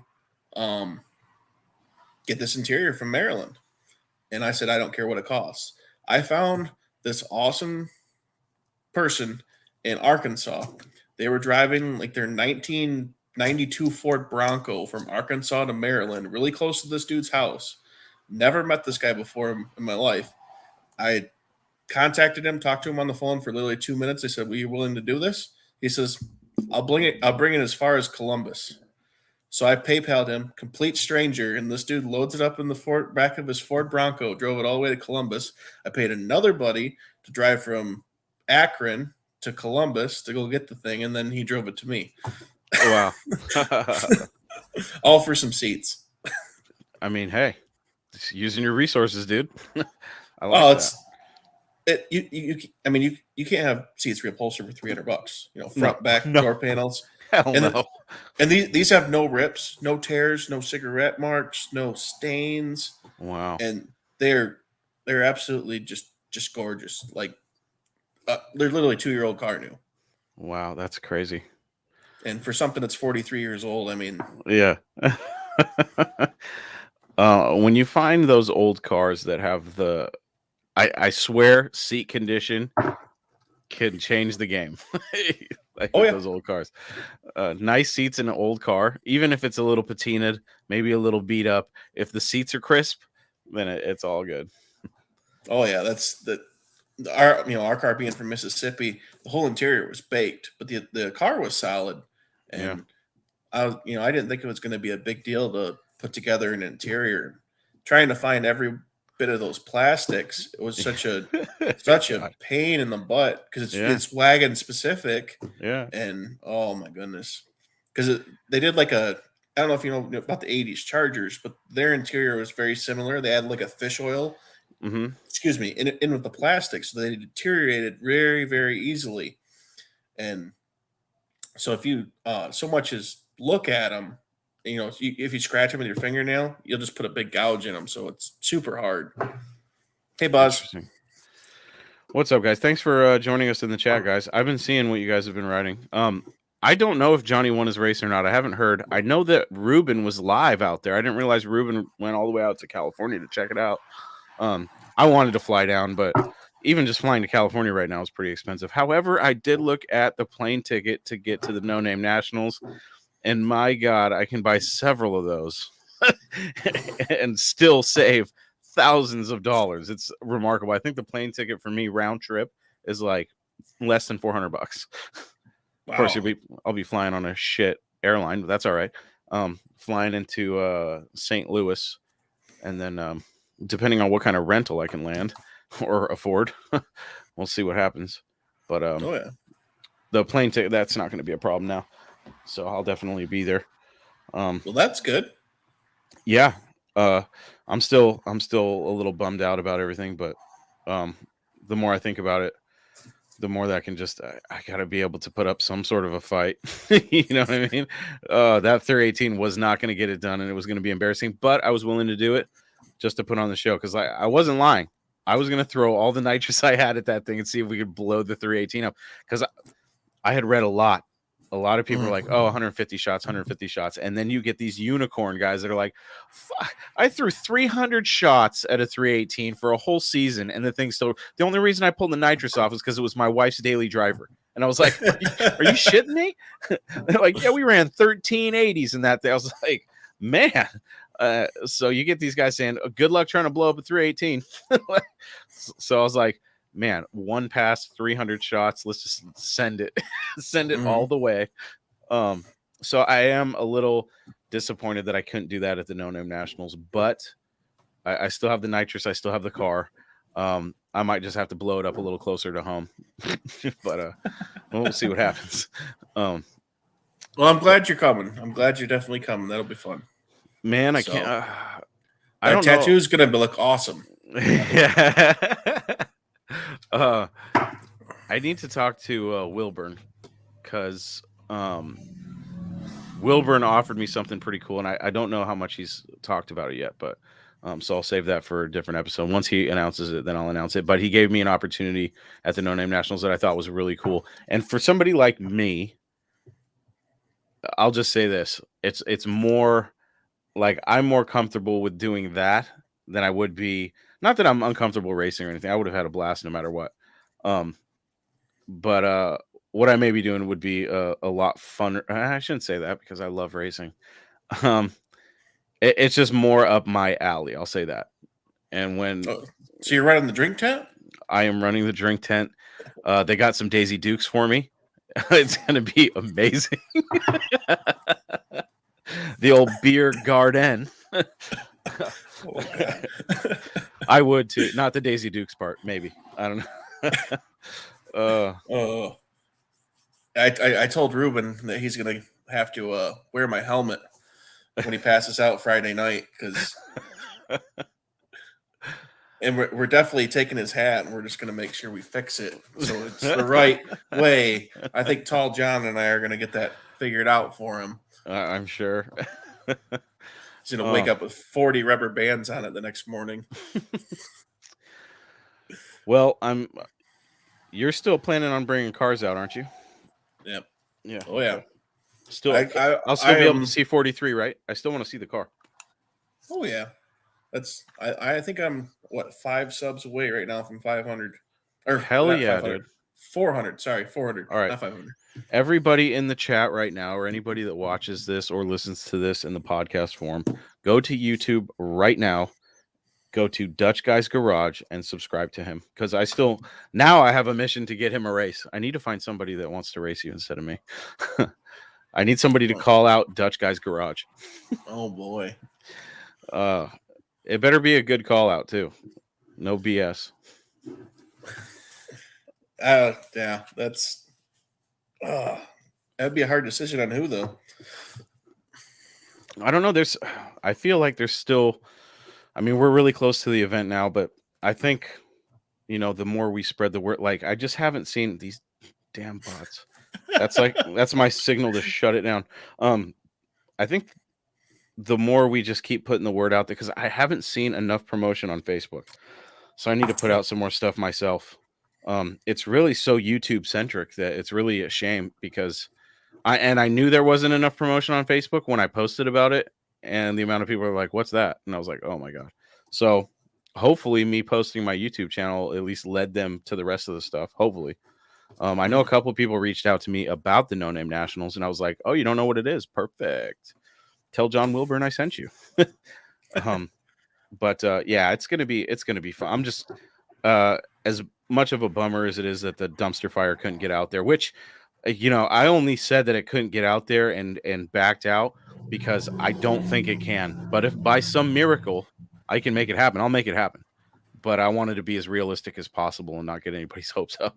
Not that they were very excited to see my shit box there, but it would have been fun. I know. Hopefully, it just builds up anticipation for number 2, because there was a lot of stuff that I had planned. I was gonna cage it because I got a buddy that was gonna weld it up for me. I almost bought the. I'm glad I didn't now, because I'm so broke right now that I'm contemplating getting refunded on a couple of the parts that I have just floating out there that haven't even shipped yet. So I'm like, maybe I'll just put that cash back in and see what else I can do to the car. But I'm just happy I get to go and hang out with all my buddies. It's gonna be a lot of fun. And I'm excited about getting the content now. Now I can focus on getting some killer content. So, oh yeah, that'll be a lot of fun. But we need to get Dustin a race. I can't let him take his car out there and not have somebody to run. So, yeah. Hey, if I can get a cool enough rental car, watch out, dude. I paid that $75 registration. If I have to go there in a Dodge Caravan and line that thing, I'll just get the extra insurance on whatever I rent. It's a Volare. You could, I get a Honda Accord and you're fine. No, we don't roll those. It's got to be a Dodge of some kind, some sort of Mopar product. Unless I can get a good deal on something stupid. Watch me roll up in a Ferrari or something and just race you in reverse. What's funny though is people would actually see a Ferrari or something like that at the No Name Nationals, and they'd shit all over it. It would be hilarious, because that is not what that event is about. I think there's going to be more rust at the No Name Nationals than good paint, and I love that. I almost want to. I know someone was like, "Hey, you should bring, if you can just fly out or whatever, bring a box of T-shirts and you can post them up in my tent or whatever." And now I'm thinking I should just bring a box of a variety of different colors of spray paint so that people can touch their shit up when they're at the No Name Nationals. I'll have a little rattle can shaker and stuff. Here you go, dude. So I think Wilburn needs to do like a big board, and then everyone that's there needs to sign the board, and then they can just like clear it. and then they could have it for when they come back to No Name. This will be the first name No Name and who was there and all the Oh, that'd be content cool. creators. I like that. You should tell Wilburn that if you haven't already. That's a good No, idea. I haven't, but like he could put that in the back of his office, or Yeah. I mean, it's the first one. Why not? No, no, absolutely. No, if he hasn't thought about that, um, definitely bring that up to him. That's a great idea. I like that. It's definitely going to be a memorable event. That's why, as disappointing as it is that I'm not going to bring my car, I'm still just happy that I'll be able to make it. Because when I looked up plane tickets this last time, I was worried that it was going to have jumped. Mm-hmm. And surprisingly, it might be cheaper than it was. I don't know what the hell. I was like, $300 round trip. This can't be right, Oh, but wow, it's that's right. cheap. So yeah, so cheap. It's almost like they don't like. It's almost like they want people to come to Missouri or something. They're like, come on, Yeah, they give you some corn when you get there. just something. I don't know. But Dustin, thank you very much for coming on the show. Definitely learned more about F bodies than I thought I would ever learn. Um, Well, thanks for and that having me. Yeah, anytime, man. You're welcome anytime. And now I'm gonna go searching for F bodies. And the next time I'm in Eastern Washington, I'm gonna get some video of that one sitting on the side of the road, and we'll see if that's the guy that shoots me. Because everybody says I'm gonna get shot doing it. I don't think so. Oh. So we'll Can see. can I say one thing before we Y- come off? yes, All absolutely. right. If anyone has Aspen Valori parts they're looking to market out there, please email us at DutchGuysGarage@gmail.com. We'll help you find homes for those parts, cars, anything. We have people all over the country buying. So, yeah. What if somebody needs parts? Can they still reach out to you? Yep. All Absolutely. right. Absolutely. I have connections throughout this whole country. Like my wife's station wagon, I swear that car has parts from all 50 states. And I could not be I'm really not far off from it. You need to reach out to the guy in Mexico and go, hey, look, buddy, what's it going to take to get these molds off your hands or whatever he's got, whatever stuff He he he has. he prices them so cheap. You can buy a full set of the RT fender flares for $160 shipped from Mexico. What? Yeah, you're not going to Wow. beat that in America. No. Wow. That's insane. Okay. He's Wow. doing it. He's doing it to preserve the hobby because they actually sold Valaris in Mexico. They called them Valiants. Let's talk about that for a second. Okay. So Okay. these cars were available south of the border as well. Yep. And they were called Valiants or Valiant Super Bees, the high end package. And the Super Bees actually had real Super Bees on the side, and were actually if they would have if you include the world and the fastest production car for 1978, like if you're looking at stuff that it was actually made by the big three, the 1978 Super Bee would be the fastest production vehicle south of the border. 325 horsepower in a Volare south of the border. And you could get it with a real four speed. Okay. Okay. Now, so this podcast is going to go on for a little bit longer because I need to know more about this. How rare are those cars in Mexico? Not rare. It's Mexico. They didn't rot out. Okay. My second question, Dustin, is how are we going to figure out how to get these imported to the United States? There's already 4 that have been imported that I know of. Do you know these people that have done it? Yes. And I hear it's the biggest pain in the butt. My buddy is he's working on getting his 96 or 8 Ram Charger from Mexico. He's got it here. He's trying to go through the title process, and he's having fun with that at the moment. There's some south of the border Mopars that I am very interested in acquiring. I'm I- interested in the South Africa Utes, the Valiant Utes. I want one. I think that is Chrysler's biggest fail is not having a Ute because the Rampage didn't cut it. It was front wheel drive. Yeah, that's another front wheel drive car where I'm like, why couldn't they just have made a rear wheel drive V8 version? Why? Why not? Mhm. You know? I would have a whole yard full of them. The mullet of cars that I want it. I mean, put a sheeted plywood in the back. I'm good. I Hey, John. What's up, John? Um, Tell John your idea. We got Oh, him. all right, John, John. listen to this. You should send him the link. See if he wants to hop in here for a minute. Unless, I'll actually, you know what? I'll post the link in the chat. I'm not going to be on here for too much longer, but that won't stop me from posting this in the chat. I actually have some new friends that import cars from Japan. Oh, that's But sweet.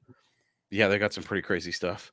But I'm going to talk to them about what they think they can do about these Mexican cars. Because if I could get a 320 horsepower Valiant Super V with a And 4-speed, yeah, yeah.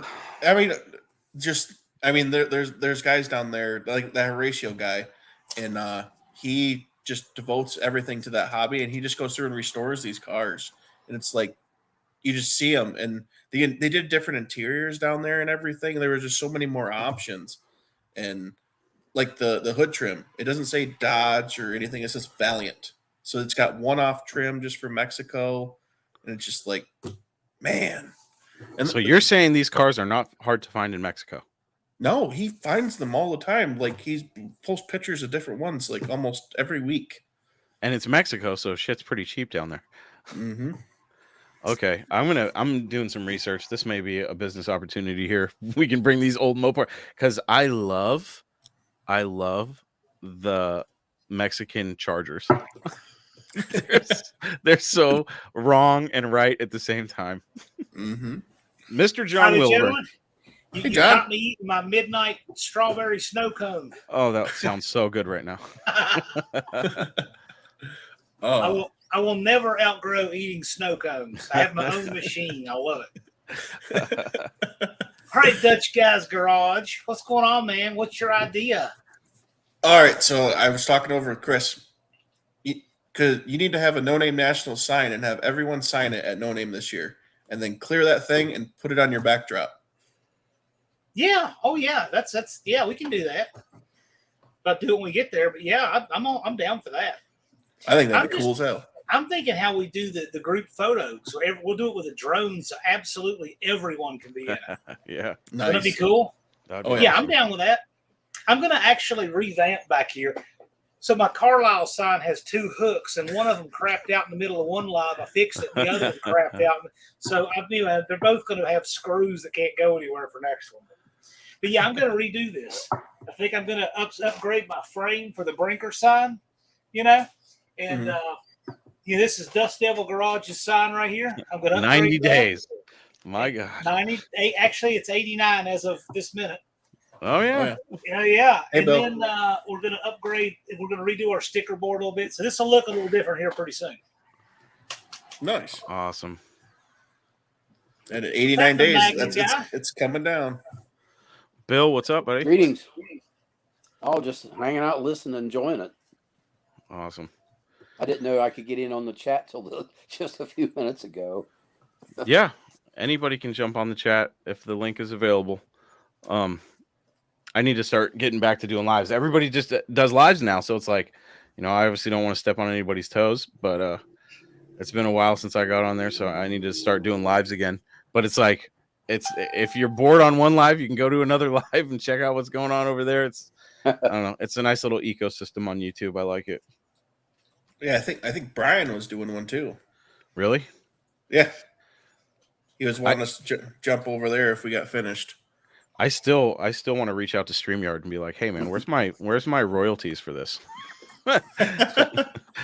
Those jerks owe me some money. I do want to say to everybody that streams to YouTube, you should start a Facebook page and stream to that too. I've been very Facebook resistant. I know you have, John. That was not for you. I'm a caveman when it comes to Facebook. That's all right. We've got people out there talking about the No Name Nationals. So. Oh yeah. It's trending pretty good. Yeah. I remember how much of the word you had to type in January, and how little you have to type in now to get a search result. Mm-hmm. So all the words that start with non, like non this, non that, non chlorinated, whatever, we're number 8. That's pretty good SEO, if you ask me. Of all the things that have the prefix non in them, and we're number 8.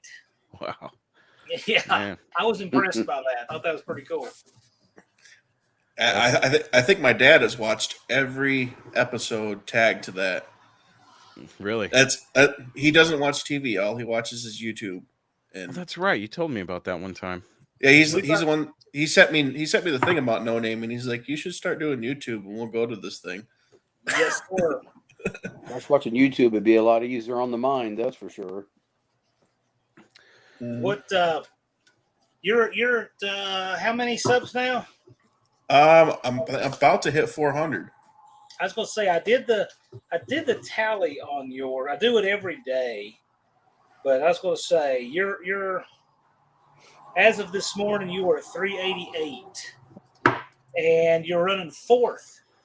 So next up from Dutch Guys Heavens Mopars 397, Big Block 402, 446, and Mongrel's Garage 453. So you're not many subs out of the lead. You're only 65 subs out of the lead right now. Good. You could be the next one to cross 500. Wouldn't that be cool? I have a lot of content recorded. Just finding the time to actually get out and edit it is the main thing. And I hear you. I mean, I got probably 60 hours of content I'm sitting on right now that needs edited. So if I can shamelessly plug something on Chris's live, we brought in another sponsor for the No Name Nationals, and Destroyer 1320 is now going to be sponsoring the burnout competition. Nice. And how right is he for that, right? So we've been asking, if you're going to participate in the burnout competition, Destroyer 1320's playpen at the end of the track, let us know. We got an Australian style burnout pit up there, 194 by 64 feet. Woo! To cut loose. Man, I like the sound of that. I got to give Destroyer credit, though, filling that market need right there just on a whim. That man is absolute genius. Good for him. I actually just watched that video, I think last week. And I was like, wow, what an idea. I actually, when I saw that, I was like, I need to get this guy on my podcast and talk about some innovation, because that's it's little things like that can change your life. They always say the best businesses are the ones that come up with a solution to a problem that a lot of people have, and that is a solution to a problem that a lot of people have. I was watching that, I was just like, wow, genius. Well, if he would have had a booth at Hot Rod Power Tour, I mean, how many Challengers were stolen there? Oh my goodness. That many, huh? I follow a couple guys on Facebook, and there was 8 Challengers stolen the one day at the one hotel. Wow. 8? Man. I mean, Destroyer could have been there, and oh man. But what did he say? He fills like 8 to 10 orders a day? That's crazy. Good for him. Good for him. I love seeing people succeed like that. That is awesome. My uncle owns one of those. I need to buy one of those and send it to him. I just thought of that just now. Everybody we know, actually, he has 2 vehicles that you use that on. So yeah. He said he's got them for like Durangos. Was it the trucks too or something? The Ram, I believe, too. Yeah, I'm gonna buy a couple of those myself. I think what does he sell them for? Like $30? I mean, yeah, they're cheap. $30 to not get your car stolen. I mean, yeah. Protect a $70,000 car with a $35 piece of metal like that. That's a good deal. Mm-hmm. That's good piece of money. To be honest, I didn't even realize that that's how they could get them into neutral until I watched that video. I was like, are you serious right now? I was like, no wonder they're getting jacked. Man. Insane. See, I got the best anti-theft ever with my van. There's nobody on earth that could get away with stealing that van. and I don't know that it books for enough to even be grand larceny anyway. So I'll put a sticker in my van that says, hey, whatever you do, just don't go within 500 feet of a school, because this van's wanted. And the guy will probably be like, oh, maybe I don't want to be in this thing. I'll just ask him, hey, can you just set my nice stainless steel Yeti tumbler outside before you take it? That's all I'm asking.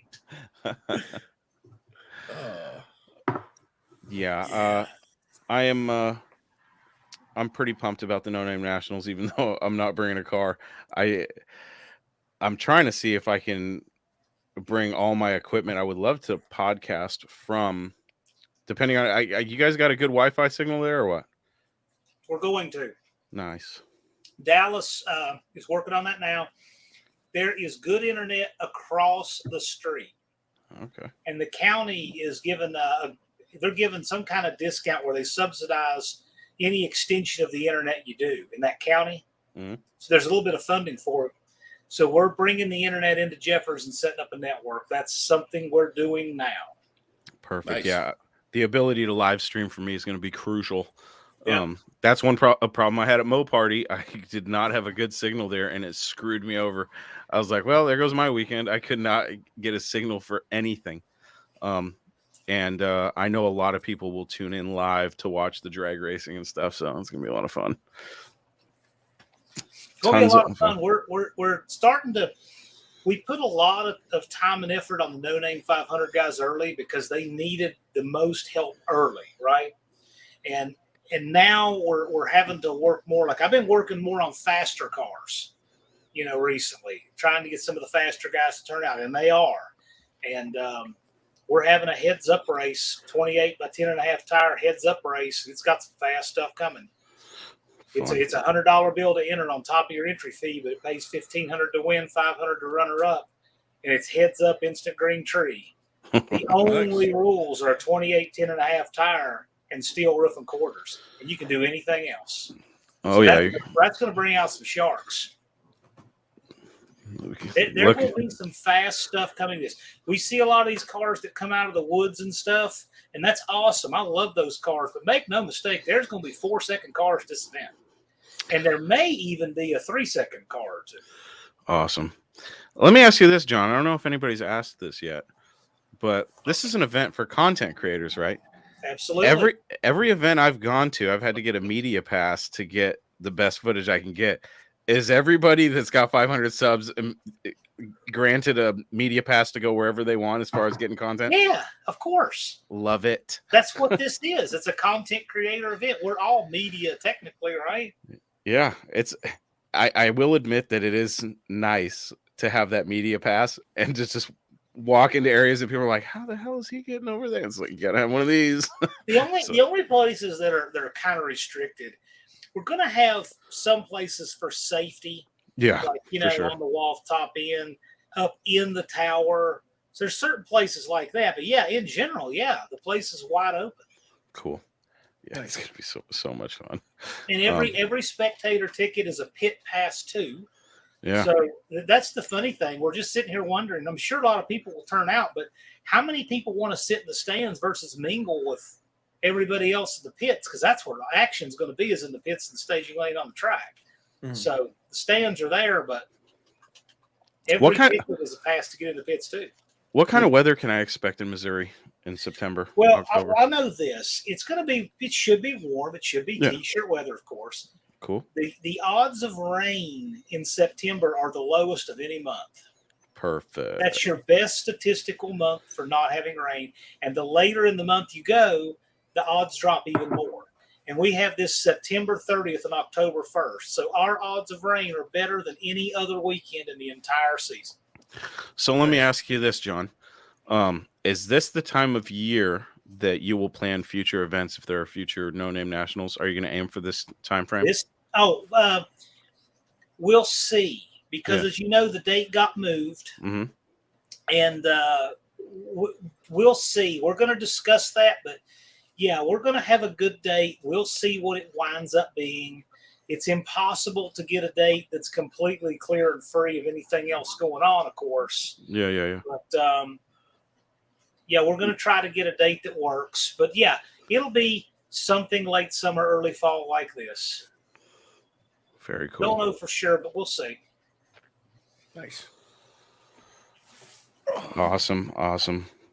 Bill, where are you at in the country? You're out in southeastern Ohio. That's kind of a trek to the No Name Nationals, isn't it? Did that come over? Are you planning on going out to the No Name Nationals? Yes. No. Plane tickets are cheap. It's $300 from I'm doing Washington. Carlisle and the Mopar Nats, and that's probably it for me. Are you going to Chrysler's at Carlisle? Yes. Chrysler's at Carlisle here in 2 weeks? Yes. Well, 3, somewhere in there, It's the middle I'll be there. Of July. I'll be there. Cool. Don and Wendy English. Look And for Red Magnum several of the people in the chat. with horse flares and a spoiler on it. We're going to be right by gate 3, I'll be right there. where you come Lord in. willing. Okay. That's one I don't know event I where want to the go late to. B body class is going to be this year. They kind of move us around. We're like the redheaded stepchild, you know, just wherever there's space, they put us. So, but we're gaining in popularity there with them. And it's the same with the F bodies, you know, Dustin. It's just like, you know, we'll put you wherever we can find a spot. There was one year at Carlisle where they had newer vehicles like PT Cruisers and all this down on the main show field, and they had us shoved up on the hill that's up behind there. And it was like that, you know, That's criminal. A bunch of us petitioned to say, look, yeah, it's crazy. Hey, So DIY I said, it's a Hemi collector Blake. car event for antiques, and I said, you got brand new vehicles down the show field. So my friends down at DIYHemi.com, Blake and Mike, are going to be doing a Hemi swap seminar for modern Hemi swaps and classic Mopars at Chrysler's at Carlisle. So be sure to check them out. Blake, do you have a location or time that that's scheduled for, or what? Let us know in the chat, and I'll post it up. DIY Hemi is also registered for the No Name Nationals. Yes, they are. Check them out both places. They had Tree Blake's in the house too, I saw. What's up, Blake? Oh yeah, this was a fun episode. John, what do you think about F body Mopars? F body Mopar Aspen Valari. Mm-hmm. I think they rock. Yeah. I regret not pushing a little harder, seeing if I could make a deal on a Valari wagon once. Had the Magnum 500 road wheels on it. It was a factory 4-speed, 3-speed overdrive, 318 car, real low mileage. He just wanted way too much. Of course, by today's standards, it would be a good price, but yeah, it was cool, man. It was a wagon, only had 70-some thousand miles. Wow. I love them. I think they're cool. Yeah. F bodies are great. Yes, they are. That's what I started drag racing with. Dutch knows that. I told him already. Oh yeah, you look like you had a lot more fun with your first I'm one a than I had with former owner mine. of 2 or 3 of them myself. We had a Woody wagon. We called it Old Hickory, and a '79 Aspen with 85 Dodge Diplomat cop car suspension throughout the bottom of it. When we got it, had a Smog 318, ran 16s, and then we swapped the aluminum head 360, and it ran 12s with 294 gears. So. Yeah, did you guys know that cars. he went to the lake with Whistling Diesel? Man, that shocks me. I can't believe that. That's what I wanted to open up with saying when I came in here instead of saying F bodies are sweet. Because he was just in Brian's. Should I bring up Whistle and Diesel? I went to the lake with them. How dare you name drop on Talking Mopars like that? So I gotta know what tattoo you're gonna get, Chris. I was gonna get 43 on the other side of my neck. It was either that or a big pen. I was actually leaning towards a pentastar on the other side of my neck. I thought that would be pretty cool. Might as well go. I thought you were gonna big get or like go a home. pet star, like right on the corner of your eye. A little instead of the pentastar tier. Man, I might lose all credibility in this space if I get a face Ask tattoo. for 13 and they give you a 31. Dude, I would love it if I looked and it said 34. I'd be like, okay, that's what I get. Here it comes. Yeah, I saw that. Hey, Chris, did you know that we've been telling people for a week to unsubscribe from Mr. Will, and he is up to 370. Yeah, you need to start telling people to people- unsubscribe from me. Just keep telling people to unsubscribe from Mr. Will, and he's only 130 subscribers away from Racing Daddy's Money Garage. We're trying to prevent that race that we know no one wants to see, and they just keep unsubscribing, and he just keeps gaining subs. See? Do it. Unsubscribe. That's funny. I lost one subscriber from my pullout video. Not the kind of pullout video you're thinking of, Dust Devil. I know. I was expecting backlash from that, and I've gotten nothing but support. I was surprised. But for those wondering, I'm still going. The plane ticket is only $300. I have no excuses. I will be there. I might be able to afford a cool enough rental car to run Dustin anyway. We'll see. It's an issue that most people can relate with, you know, especially coming from where you're coming from, Russia, basically. You know? Man, I need to move so bad. I can't even explain to you. But I really wanted the dumpster fire to make it out there. I'm super disappointed that it's not going to happen, but I'm just glad on the same hand to be going, because I'm going to take advantage of it and try to get as much good content as I can. So are you gonna strap in Ruben's Roadrunner then, or? I've been thinking about taking him up on that offer, but Dustin also had an interesting offer for me too, and there's something about driving somebody else's car, and I told Dustin this, and he's like, "You're not going to beat that thing any harder, not even close to how I beat it." And I'm like, "Yeah, you're right." You got to throw that out the window if you watch how Ruben drives in traffic. You know, so if Ruben was a normal person, I could understand that, Chris. But Ruben drives like Ruben, so you should be able to go out and beat the hell out of it and think it was normal.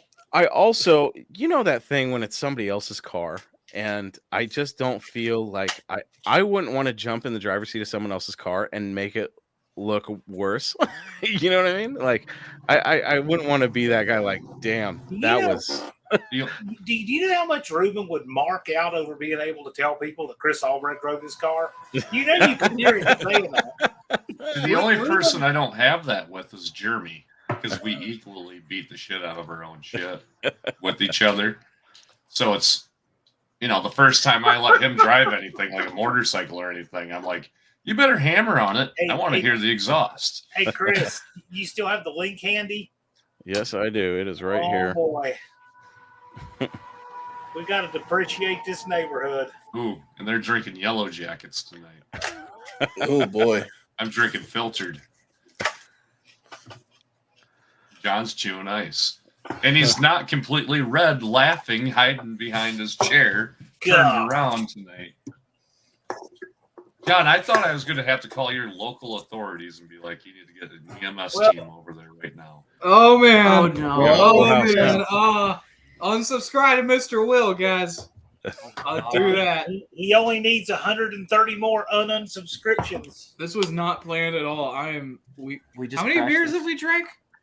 Dude, I bought a 12-pack earlier. Well, there's 6 of them over there and 2 in our hands. Oh, cool. Well, that's not enough, boys.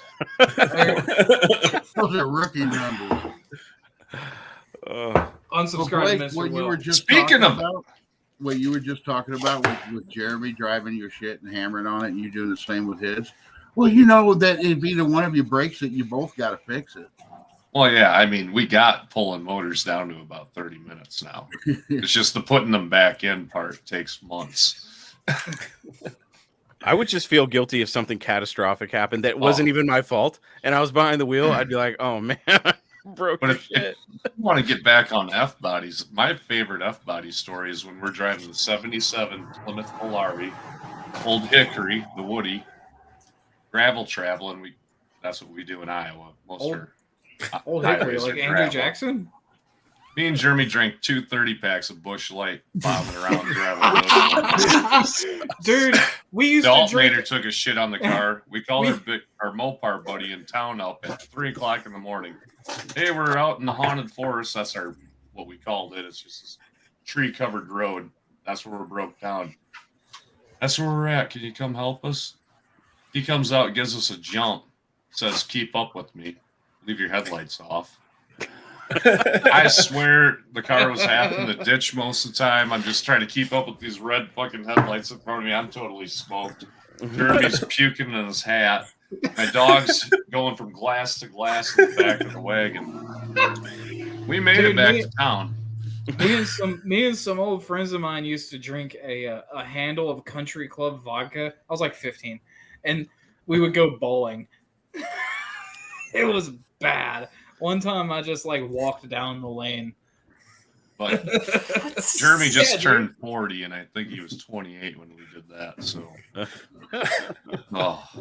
we've been hanging out. You've known him for a while, then. Oh yeah, our wives are sisters. Oh, okay. We're brother-in-laws, man. Hey, Brian.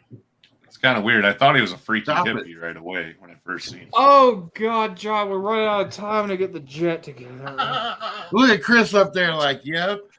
I just got That number doesn't bother me 89 so days. much, I man. just want to point out that 89 don't mean shit to us because we've got like a third of that, if that. No, not even. We have like a seventh of that.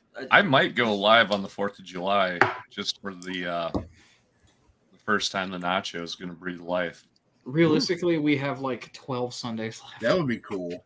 I'd like to see that. I really want to get it running tomorrow, maybe Sunday, but I'm guessing it won't go any later than Monday for the 4th. I would do like you did before, though, and film a video while you're going live. Oh, yeah. Just so you know, because not everybody's going to see the live. I'm just excited, man. It's been 3 months of the car being down. Damn, I work on the 4th of July, man. I wish I had it all. I went from fuck John's numbers on this picture in the background to there's 100 days. That's all it takes. That's what happens when a piston ends up on his wall. We have a special plan for the 4th of July. I made a jump in the backyard. I'll leave it at that. Dude, Nice. we were going to do something cool for 4th of July. I was going to buy a piece of shit car off of Facebook and then like fill it full of those mortar fireworks and then launch a bottle rocket into it, but then we forgot to buy the car. I found a really mint Sunbird and I didn't message the guy. We should have bought the car to blow up. I told John to tell Tony for New Year's he should get an LS motor and wrap it in Christmas lights and get it hanging by a cable above the shop.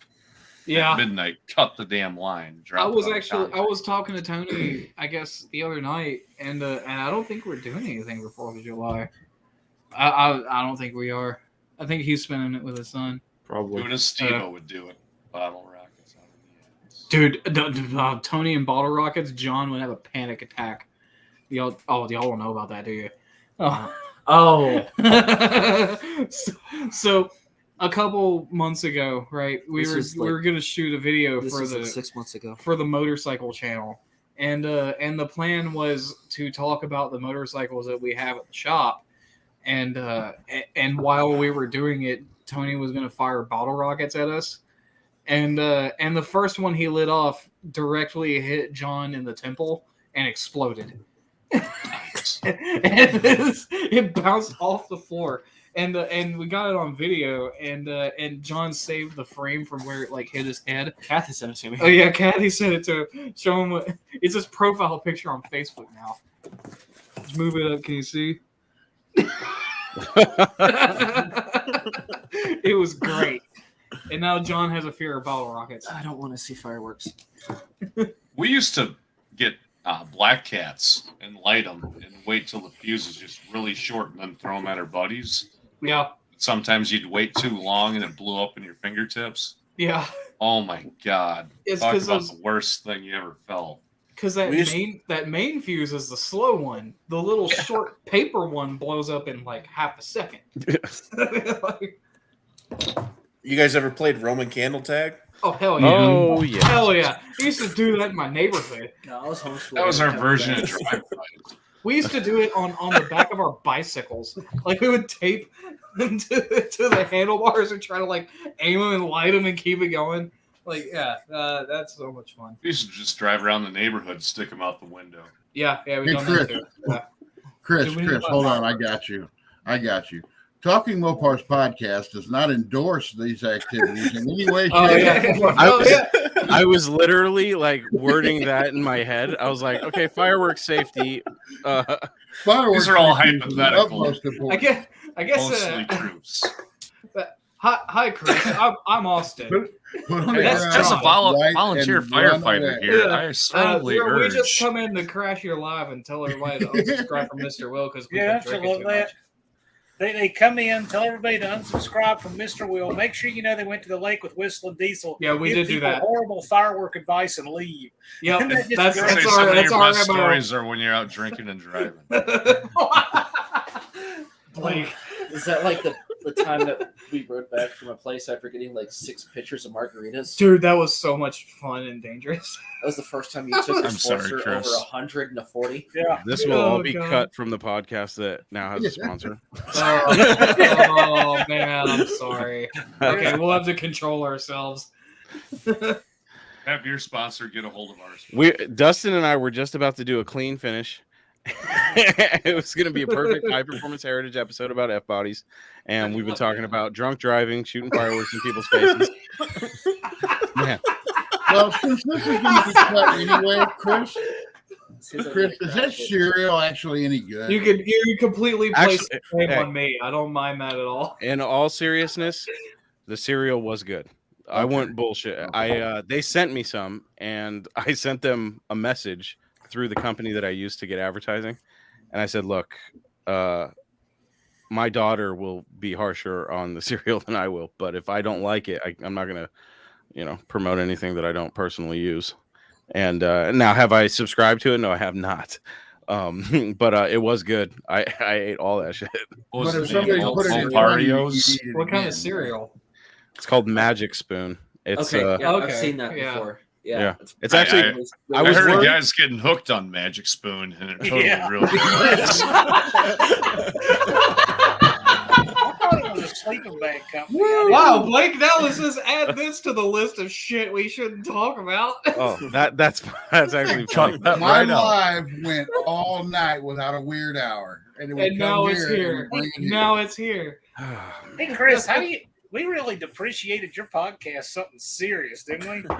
That's the beauty of this part of it is. Oh, this my, is the F body episode, so it's already been done. my, Hey, we my talked some live stream is F-body not content. sponsored. My podcast is. So some crafty editing will.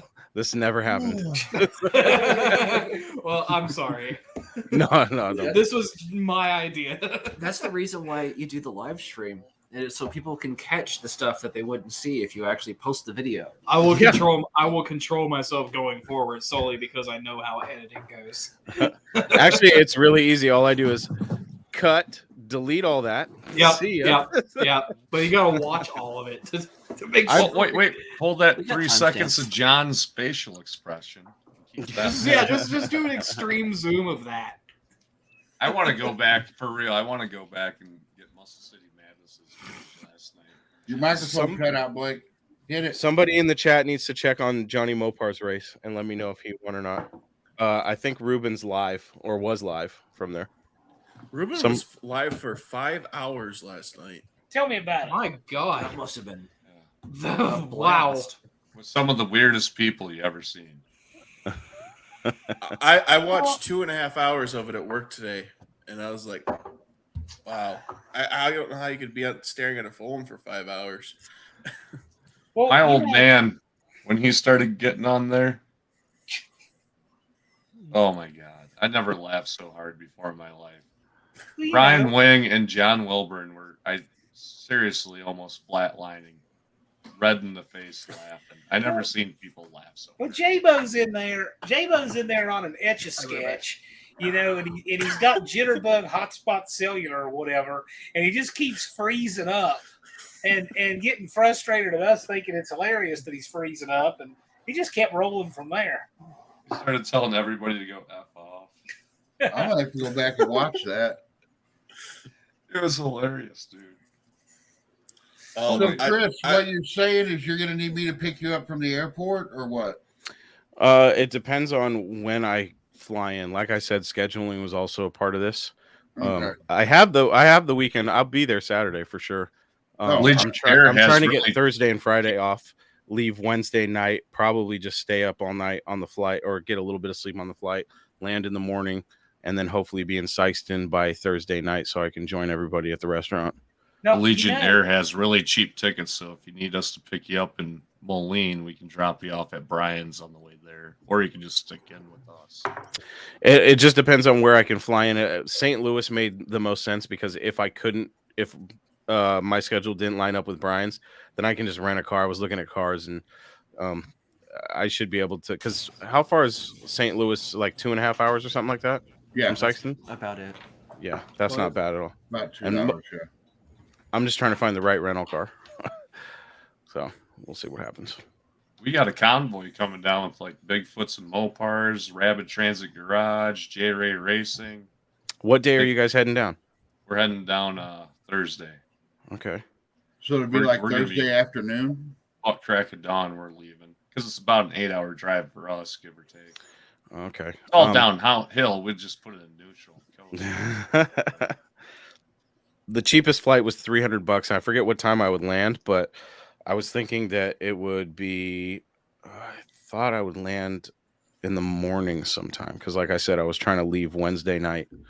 But it's only a 2.5-hour drive to Sykes, and I didn't want to get there too early, but I wanted to give myself some time to just have a nice, relaxing drive. And if I could hang out in St. Louis and meet up with some other people along the way, I'd do that too. And I think you that always morning, load the car. Yeah. Where? So how far are you out of St. Louis, Brian? I am literally 15 minutes from the airport. Yeah, you can see. Okay. What time are you leaving on Thursday? Whenever. Okay. Actually, if I wouldn't have had, well, even if I do get you, I was actually thinking about waiting for their convoy to come through and just getting on with them, and that way we all show up at the same time. Okay. Let me see what time. Once I nail down the flight, I'll just head over to your place. I'll get the rental car or whatever. Head over to your place, or depending. I don't know. I could pick you up at the airport.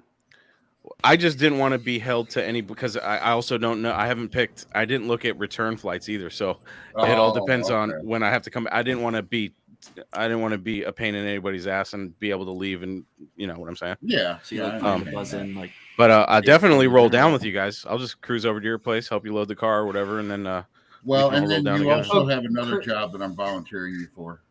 Wait, Chris, help him finish the car. Me and well, I've got a call out with Daddy's Money Garage.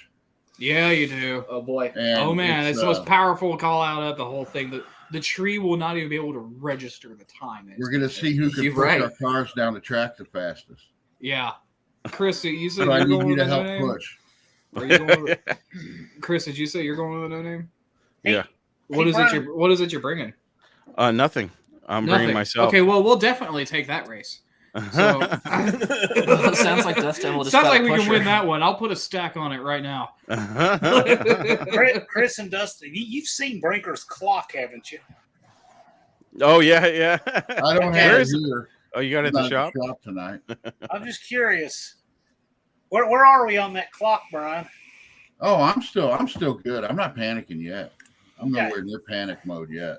So you're still calling Jed for the 205 radials. That's where you are. No. Right? See, that's the thing. I've always had the tires for the car.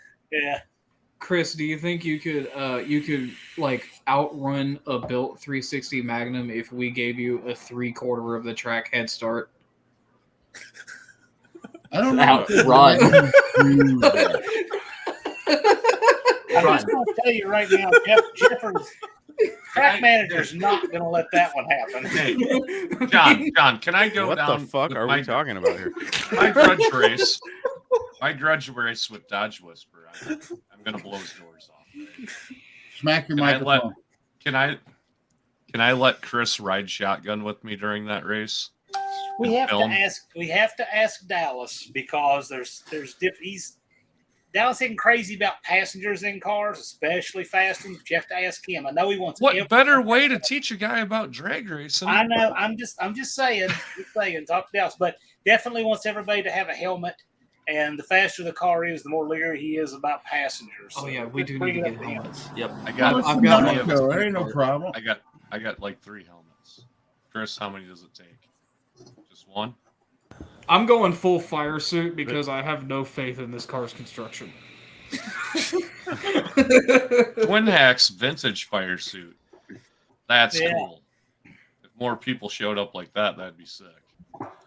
I'm gonna rent an all-wheel drive Grand Caravan and tree everybody. Yeah, we got it right. Yeah. Red Light Ricky's gonna tree everybody. Red Light Ricky, he wants in the 28 10 5 tire class. His season's over already, Joe. That's an Already. interesting race. I wish my car would be more up to that, but Everybody maybe next 10.5 on their car unless you got like a Dart or a Valiant or something. You might have to Yeah. do surgery. I think Levi's getting in on it. Just because you can fit them tires doesn't mean you're going to be, competitive in the class. Right. Is it already full? Do you already got all the slots full for that, or what? No, but I expect they're going to fill up quick. We haven't even announced the rules yet. We're probably going to have to wind up taking pre-registration because I think it'll fill up. We'll have more people than that want to run it to the spots to run it. The one thing is steel roof, steel doors for sure. yeah. Steel roof, body. steel quarters. Steel roof, Yep. steel quarters. Is there a cap on how many people can register for the no name in general? Yeah, but we're not quite there yet. It kind of depends. 200,000. It all depends on how much with the way of trailers and stuff like that and parking. So we're kind of keeping an eye on it, but we're not filled up yet.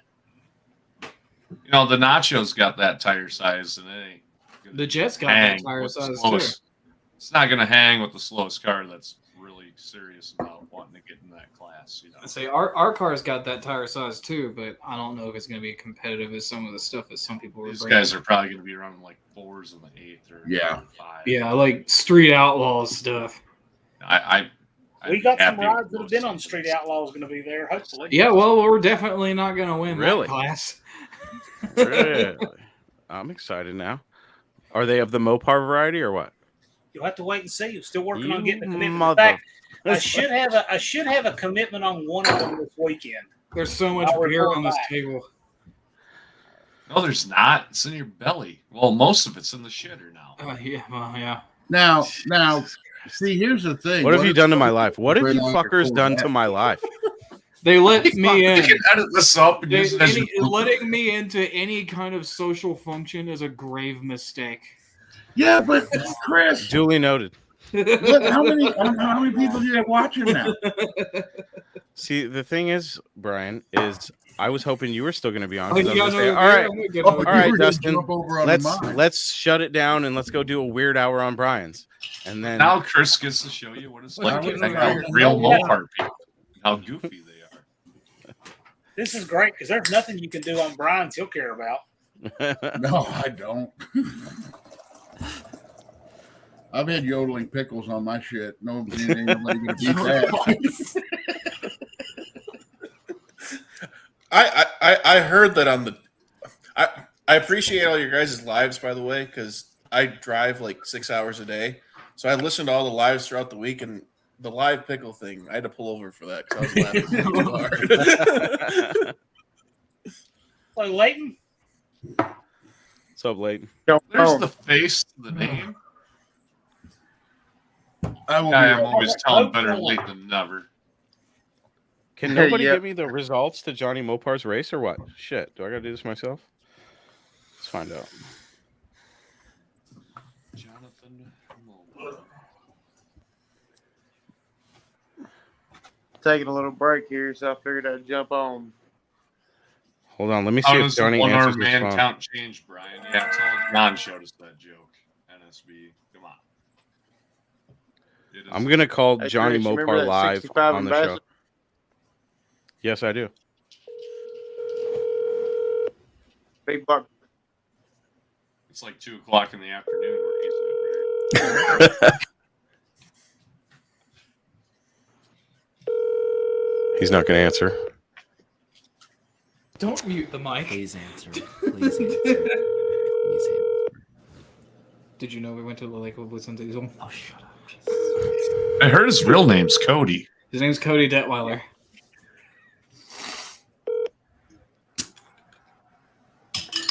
Damn it! Your message, please. Johnny, you disappoint me once again. Now I'm really curious to see if he won. Let's try this one too. FaceTime calling him. Wait, who are we If he calling? answers you, Blake, and he doesn't answer me, Who are we he's dead calling? to me. How many beers there are here? Dude, there's so much beer on this table. What are you Oh! doing? It didn't go to voicemail. He rejected it. Oh, that's hilarious. He knows we're trying to fuck with. He's probably watching the live right now. He's the bastard. really secretly thinking about LS swaps. Oh, I need to get one. He's crying in the front seat of Dorothy because he got his shit pushed in by a dart. Oh, Edit that out. Yeah. Let's see here. I He doesn't have realize it. anything posted yet. just realize that we're probably the only ones. on Ruben here was that Chris there, doesn't right? know. Like he streamed Yes. something 2 hours ago. Well, 2 hours before Ryan started his. Let's see if Ruben answers his phone. Well, yeah. Dude, you want me to call Tony DeFeo? He'd be pissed when I'm calling him this way. You really think Tony would answer the phone? Dude, no, he never looks at his phone. I have to call Kathy to His get a hold of phone's Tony. probably charging in a different room. You know what? Hey, Chris, what's up, dude? Ruben, hey, Yo, what's up, man? you're on my podcast live right now. We went to the lake with Whistling Diesel. Yeah, you're just. It's the live stream. Are you with Johnny Mopar right now? Oh, yeah. Yeah, we're here right now. What were the results of the race? We can't say, dude. What? Watch the video. You can say. When's the video coming out? Denied. Talking Mopars wants to know what were the results. I told him we can't tell him. You gotta watch the video. Ruben will tell you. Oh, Oh, the video come hey, out. hey, tell him. Hey, what was the deal with Discovery Channel? It's a 5 couple million, weeks. 10 million? A couple fucking weeks? That's unacceptable. What? Yeah, everything's real intense down here, man. Why do I feel like you have beer in your hand, Ruben? I've had a few. Or he's in a pool. He's in a pool. I Right, know well, he is. You tell Johnny Mopar that I'll be calling him again, and he better answer this time. Okay. Ruben, I bet you're wearing a Just tell cactus Ruben to rope. give Sorry, us buddy. cool water back. We went to the lake with Whistling Diesel. He couldn't hear any of you guys. Figures. That makes it better. Who is Whistling Diesel? I keep hearing this name. Who the fuck is Whistling Diesel? Really? He's this dude that like I don't know. He's got like 5 million Like subs, 3.5. something like that. And What does he do? What does he do? He Tears destroys shit shit. He just fucks Basically. shit up. That's literally it. He's People the watch that fourth leg shit? of Austin's Yeah, he's own great. humanity. It's super entertaining. We went to the lake with him. It was great. Did he tear anything up when you were at the lake with him?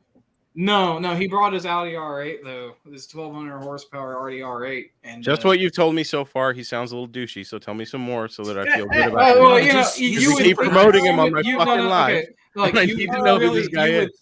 would think he's douchey, but he's really not. He sounds like the type of guy whose wife has an OnlyFans. That's what it sounds like. to That's- me. Oh, well, yeah, correct. yes, she does. So, Am I right? you're right. Yeah, you are right. Chris, Are you're you committing sure? blasphemy. You're shitting me You're right committing now. blasphemy to Austin. No, That's, you were know, absolutely correct. His wife does have an OnlyFans. Well, that's why he has Really? 5 million fucking subs. Oh my Uh, God. Hold on, what is that? What's his wife's OnlyFans? I wish I No, knew. just go ahead and sub to Her Mrs. OnlyFans is Diesel. blowing diesel. That's her fucking OnlyFans. Oh man. So you guys are friends with that guy or what? No, we only met him once. But Oh, the okay. thing is that we drove it into the ground so much with John Wilburn that now I have to say it every time I get a chance.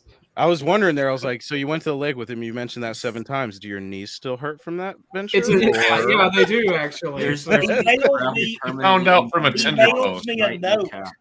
it's become a Austin running sent me joke. this in the mail. John, did you know I went to the lake with Whistling Diesel? And he signs it. Jesus, correct. It's become a running joke at this point. I see. I actually do know who Whistling Diesel is. That was just a joke. And I did know his Yeah, wife I has an figured. OnlyFans. I figured. That's how I It's an found out about him. It's an oddly specific thing to say, so I picked that up immediately. All right. As a married man with a child, surprised that you know it. Only. Hey, that dude's just Oh. hustling the game, man. I mean, You're he's surprised he's that I a know what hustler. OnlyFans is about? You're joking me, right? You know, I'm just saying. I want to as start. a father of a house. I want to start. I What want are to you start an OnlyFans that is literally just a bunch of like ceiling fans I had a friend and of like mine. radiator fans and just like fans for everything. Yep. Yeah, Hey. there's that. They've already This got. car. Yep. Yep. Anyway. Hey, Austin, Yeah, I actually know how to engrave on granite. And if I outlive you, I'll put that on your tombstone if you Please, want. please we do. Went to the lake with We went Whistling to. That's the one achievement of my life. Yeah. Jesus Christ. If My I outlive God. you, I'll do it. I'll take the compressor and the stem out Chris, there and do Chris, it. I know you don't know me or John, but I'm being completely sarcastic. No, I can tell. I can tell. Okay. So a lot of people can't. So yeah. Unsubscribe from Mr. Will. Unsubscribe from Mr. Will. If you don't, what's the inside joke behind this? I need to understand this. Oh, so you've heard about this?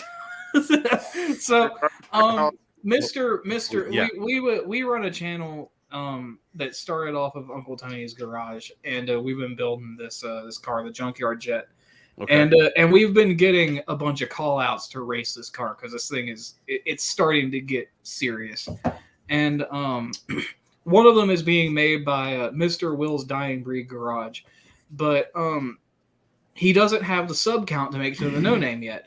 So I was in a live with John Wilburn the other night. Both John and I were in a live, and I said we need to start a campaign to get people to unsubscribe from Mr. Will so that we don't have to run his 69 big block Charger against our 360 Magnum powered Valiant that's just stacked. You're gonna dog walk him. Yeah, that's the whole thing. But the whole thing was we need to get people to unsubscribe to him. And you know, tongue in cheek, I was like, everybody just go unsubscribe to Mr. Will right now. Yeah, I ran. And I made community posts. I made a community post while we were in the live, and damn it, if that plan didn't backfire immediately because he got 150 subs in like a day. It's almost like when you tell people on the internet to not do something, they exclusively don't listen. I just did not think this thing through. Yeah. So out of the three of you, who's going to run the car? Me. We're all going to run it. What if you guys all do your own call out with the car and you each get to race it? Oh man, that adds a whole changer, man. Because I'm kicking thing. Mr. Will's ass down the track. Did I say that out loud? I've been drinking too much. Yeah, well, Mr. Will. Because I wouldn't mind having a piece of a nitrous car naturally aspirated. Hey, John, you're open for a call out, aren't you? You want to run Blake? What? No. What? I'm coming after Mr. Will. Because that fully dressed, fully then loaded, you can start heavy your whole V-body, campaign to unsubscribe from Bad Tree. Unsubscribe from Bad Tree Productions as well. I can't say that because I've got one of their stickers on my toolbox. I don't. Yeah, so we're putting one of their stickers on the Jet. I'm still gonna tell people to unsubscribe. A little bit of rubbing alcohol gets that right off there. The best thing to get the sticky residue off is just baby oil. But anyway, that's where we Yeah, are, Chris. okay. Sorry to start with your live and just fuck this whole thing up. And I don't know if you know about the Junkyard Jet or anything, but we just wanted to come in and crash this. And I guess we're sticking around for a little bit because you haven't kicked us yet. Oh, is that rude if I would have kicked you or no? I mean, no, it's totally understandable if you did. Did you see the bottles that are on this table? Yeah. Right now? Hey, I have yet to kick somebody off this show. We did a live with Dust Really? Devil for about 2 hours, and Never we're needed like, to. I bought this 12-pack hours ago, and we've got like 2 left. Like, so we're in it. My rule for kicking people off the show was that worse than anything I've ever said. If someone ever crosses that line, that's pretty bad. Well, considering that we also have YouTube etiquette, we will not do that. Okay. So, we got to be monetized too. We need to recycle these bottles. I would if I was monetized those on hippies. YouTube, it might be a little bit stricter, but there's Recycle always the that bottles. thing you can delete forever. That's not a bad thing. See, it sucks because my sense of What I humor found. is like out there, and I wish I didn't have to cut as much as I did off of our videos. Oh, and you guys, we're not just on YouTube either. We're on Facebook too. Yeah. Oh boy, we're getting zucked. Oh, dude, Zuckerberg's watching. Hey, buddy. I get banned every 4 months off of Facebook. Like, I care. This is true. That's not even an exaggeration. Every 4 months I get banned, and it's like for a month, and it's the greatest month of my life. Hey, guess what? You're getting banned right now. Ruben I've got never taken been. out for I've never 5 been days. to Facebook jail. Dude, Muted the mic. for something. Anyway. Oh shit! I've been banned from Brian Cabral's channel. I I don't know how I'm not banned from Brian Cabral. I haven't am. I'm commented. blocked over there, and I never said anything to him. Yeah, he banned you just like as a matter of course. Because God forbid he find out John Woburn's a good person.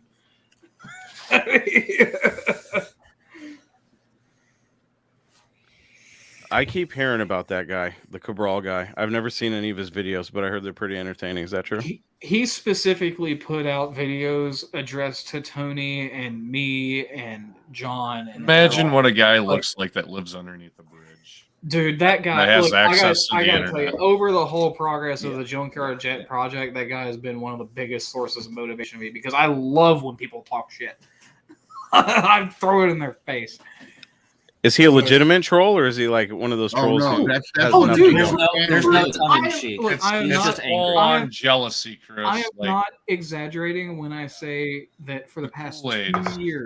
2 years at least, this guy has put out a video daily talking shit about Tony DeFeo There's like or me 700 or you videos. or the This is Jet it. or the Junkyard. Yeah, fuck. Every video is this 60-year-old dude with no teeth sitting in a room that is stained, just Ooh. brown from smoke, right? And you know, Zero he- pictures or and- video proof about how much more badass I was back in the day racing. and This guy's got And you know- When I've and you know- always 790 done everything videos. bigger and better. I made an offer to this guy. I did the research and I made an offer. I will pay for your ticket first class to come from New Bedford, Massachusetts to Sykeston. First class. It's a $2,000 round trip ticket. And he declined. And he has continued to decline to come to the No Name Nationals and be an announcer. He calls it the Junkyard Nationals. And because I don't hate the guy, I don't hate a lot of people. I love this guy. I want to hear him talk in the announcer stand because I want to hear everything that he has to say. Yeah. Hold on, he's talking shit about the No Name Nationals too. He talks shit about everything. Yeah. It's He doesn't mainly like me. He doesn't like Bunch me. of He doesn't like Andy losers Wood. going there. He doesn't He like don't- the Jet slow guys. ass he don't like Tony. me. He don't like Tony. His main focus was Tony for a long time, and then he started talking shit about us. And All then of he our started cars talking are shit slow about as shit. A bunch Yeah. of 16-second cars out there on the yeah, this is 8 going to be a bunch of oil downs at the track, which we may contribute. And they're promoting the oil downs. Like, who the fuck promotes oil down? It's bad for the environment. Oh, Now. fuck the environment. You know who really does not like him though? Kathy does not like that. Oh yeah, No, no, she hates no. that. Oh Kathy my hates that guy. God, she is Every the time- nicest person, but if you bring Oh, her up, or him she's- up around her, oh my God. She's nice until you piss her off. Like she's Yeah, got. don't blow her she's toilet a- up she's on a- New Year's or something. She's got. What? Like Kathy is nice until you cross the line. Like after that, she's a shotgun. Like you don't want to piss her off. Yeah. I just don't understand the life of a troll. That's so sad. Like, Miserable. Cabral has spent the last 2 years making over 600 videos about how much he 790. hates Tony. Is he monetized? Videos. No, he's not. he's No, monetized. but I really want to get him monetized. how many Well, he- subs does he have? Brian Cabral's got about 338, 336. 330 something, yeah. So, Kind of guy that he- takes a shower like once every Dude, I'm pretty sure that shower is only to wash No. his fucking teeth. and sits 338. around all day He's on gained 2 Facebook subs. and YouTube. What Tony did Look, today? What When Tony I did posted today? when I posted a video or a community post about this guy, right? Because he deleted my comments so nobody could see it about the offer I made him, so I screenshotted it. He got like 30 subs off of me posting a screenshot of the offer and a bunch of comments like, "Hey, you should accept Austin's offer. Hey, you should accept Austin's offer." And he made a video specifically declining it, and that I'm kind of insulted. Hey Chris, can you just pull up a little 30-second snippet of one of his videos and play it? That might be Yeah, pretty funny. he's These not guys haven't mo- seen it. He's not monetized, so it falls under fair use. He's not making any money off of it. It doesn't matter. He won't correspond anyway. Shade Tree commented, "Take the offer" 3 weeks ago. Yeah, I'll tell you, dude. Like they straight up, people were kind of like, "Take the offer, take the Accept offer, the take the offer, challenge." accept the challenge." Like he Wow. won't. He's. So every single video thumbnail is that. Oh Yes. Every my one of God. them. What a- It's this dude that's in this room that's got about 4.5 inches of nicotine on the walls.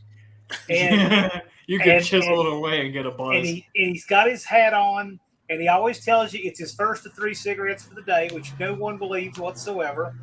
And then he says, "How you doing?" And then he immediately starts launching into telling you how Tony's the Antichrist. That's And, every like- episode ever. And like I know that my tone is like I sound like I'm talking down about the guy. I genuinely don't hate him. I genuinely Oh, no, I don't hate hate him at all. Like I don't really hate him want at to beat all. it because I want to be like, hey, dude, how'd you enjoy that first class ticket coming out here? You want to go over here and talk some shit about me? Please, I want to hear it. Say everything you have to say. Literally, like Wilburn, you said that you were going to give him the opportunity to just go up there and Yeah. actually call out the And he- races. And he'll get paid. I'll give him a shift in the booth. He'll actually get compensated for his time, and he can go Go up get there my and kids tell some everybody critters. how horrible the Junkyard Nationals are. That And the whole offer, thing. that offer I made is good until you can't get a flight to Sykeston in Oh my time. god! There we He go. looks like There we his go. only pastime is catfishing. Oh we man, go. he actually brought it up. Check it out. Oh, okay, this isn't one talking about Tony. I've seen this one. VTH at 8. You need to go to an earlier one. And then, Yeah, go to any earlier one. Yeah, do an earlier one because this one is where he's like signing off. Well, that's indirectly talking about Tony. Yeah, you go back a few, you'll find some that are obviously about Tony. The one with all question marks. How you doing? Oh, this is no. This is where he's apologizing to Al. Any of them that say Sanford in the title will be Yeah. all about Tony. Anything that says Sanford is gonna be it. Okay. The first time I This ever is- seen it was 'cause- when he was 'cause the bitching past- about lamb chop. The past couple weeks, he's been putting out shit that wasn't like talking shit about us. But Fuck it. no, Fuck it. Yeah, it's not trust worth me, finding. you don't have to go back far. You only have to go back Like literally, I've seen all I need to fucking see about that guy. That's you all he get- does. Okay, well, Right. you get the point. Yeah, he is that guy. I see. Hundreds Wow. and hundreds of videos to hate another 60-year-old dude he's never met on the internet. Yeah, I mean, this guy's talking shit. Oh, he's Look, never like met Tony. This is just No, pure internet hate. No, No. no. They're from like Here's- within 300 miles of each other.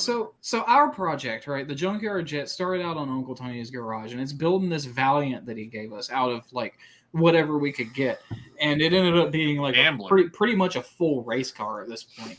And Yeah. and no matter what we do, no matter what we do right, even when we do things wrong and own up to it and fix it, he finds a way to just talk massive shit about this beautifully built Magnum that's gonna be fast, and like he just finds any way to say as much kind of crap as he possibly can.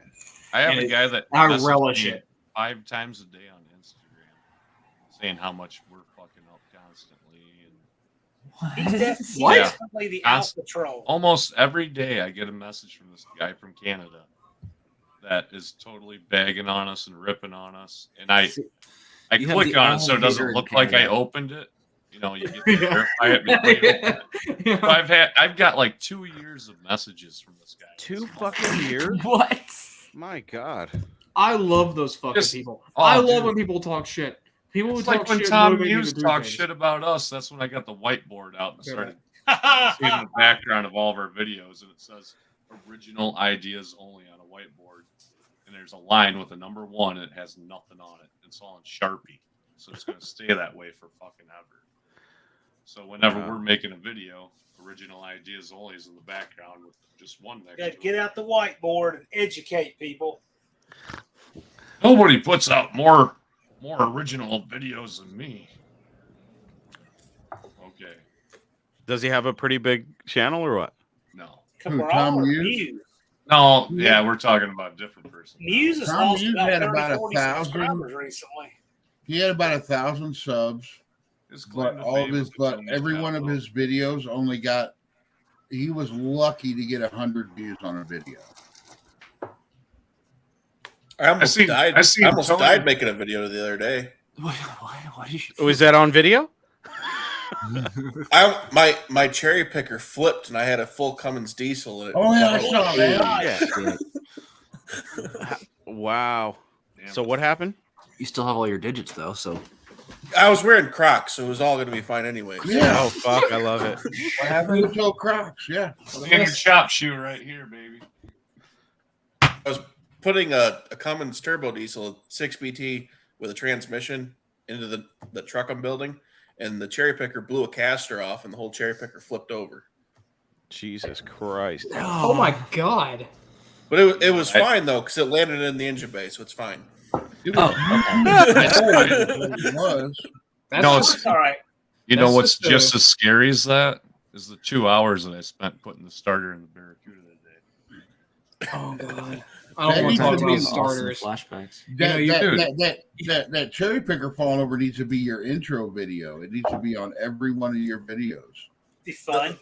That's what Ruben. I contracted Ruben and I told him to make me an intro, and he did. That's what he's like. You could have fucking died. So that needs to be your intro. I heard Ruben's using Filmora now. Is he? Yeah.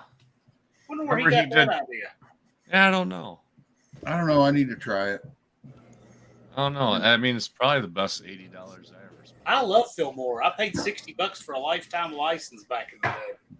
I think John just said he doesn't like banquet beer. I like banquet beer. I think 6 is enough. Banquet beers. Sorry, that was Three. completely off topic. Gentlemen, it's been a blast in here, but I finally do need to crash. I was going to crash earlier, but then I saw this live and I said, hey, maybe I can go depreciate the quality of the catalog of Chris's work. Maybe I'll drop in and do that first. Yeah, and then That Brian failed. said that he was going to be That's on right. it, and then you gave us the link, and we'd appreciated Yeah. it even more. John can't do 2 nights of going to 4 a.m. No.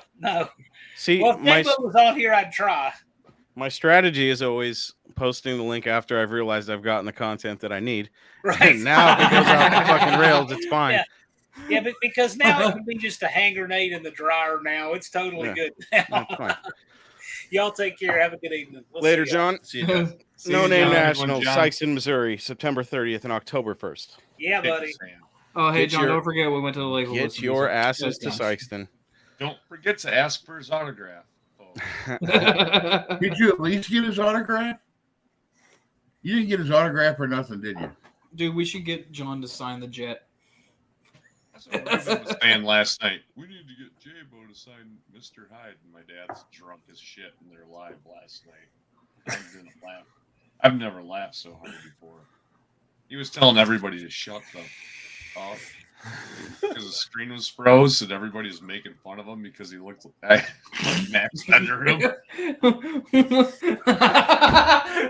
John Wilburn heard me before he left. Dutch, you seen it, right? I haven't got to the end yet. I have not got to the end, but it sounds awesome. I look forward to it when I go back to work. And Ruben was smoked by the end too. Did you see him on my live like a week ago? Lesbian Miller Lights. Yeah. And I hopped in at a gracious 3 minutes because I knew I was already overserved. I'm like, yeah, F bodies are pretty cool, man. You were trying to Have a talk and he good kept night. interrupting you, and I felt so bad.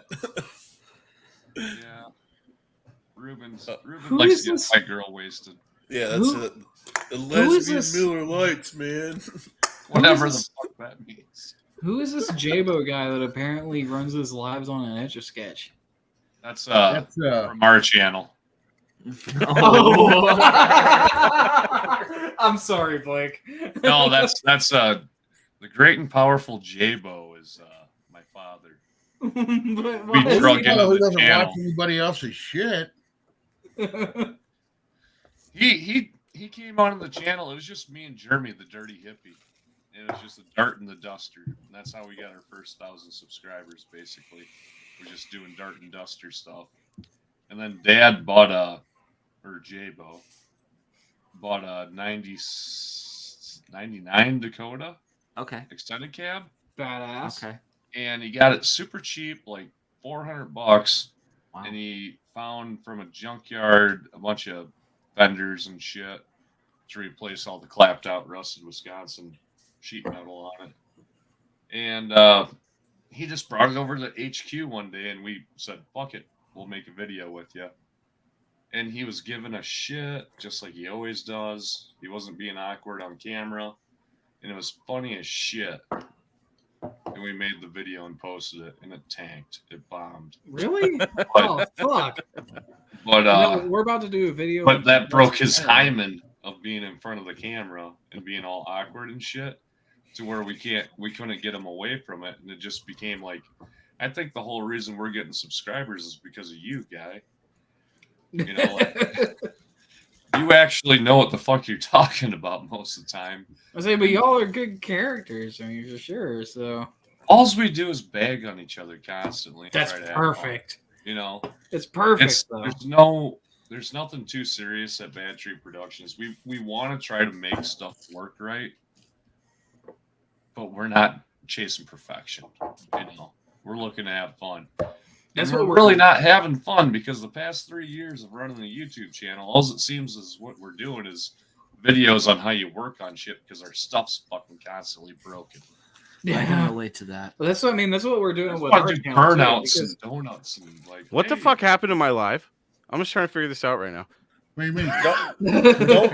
Don't do What the burnouts fuck? in your Nobody driveway, knows. though. What the fuck say, happened to my live stream tonight where I was talking to Dustin about F bodies? well, that got derailed as soon as we got here. So I can go back to F body talk. So then when we had the Aspen, we got the side louvers, and we used the 3M adhesive, and we got them stuck on. You know, that was cool. And then we got the back louvers, and then we took all that shit off, and we went drag racing. Chris? Say, But my one F body knowledgeable tip is the rear rims on an F body are 8 inches wide. They're isn't just like and top rims, and they're really sought after, and they're sweet, and I love them, and I want a pair. what is an F body? Mirage? It's What an is Aspen. Volare. Oh, Aspen. Aspen Volare. That's Road right. Runner. It's Actually, a duster speaking- that hit its period and ate ice cream for a week straight, Speaking of F body Aspen, that's and then what its our, torsion bars went. let's say F body Aspen is what our nitrous system came off of. So I guess we can relate to that. I guess. I'm getting I know messages from nothing people about that are it. saying, "How could you let this shit get this derailed?" This is Matt- awful. Sorry. That's probably our fault. It's his fault. Damn It's it, my Brian! fault. Stop it. Chris, what you're experiencing right now was my first live. I was like, okay, Really? we're gonna sit here, we're gonna talk about serious car shit, and then all of a sudden, there ain't no rails left. Like I said, there's Okay. a All right, all right. there's So- there's a reason why I don't post the link until I'm fucking done having Yeah. a Right, conversation right, with my right. guest.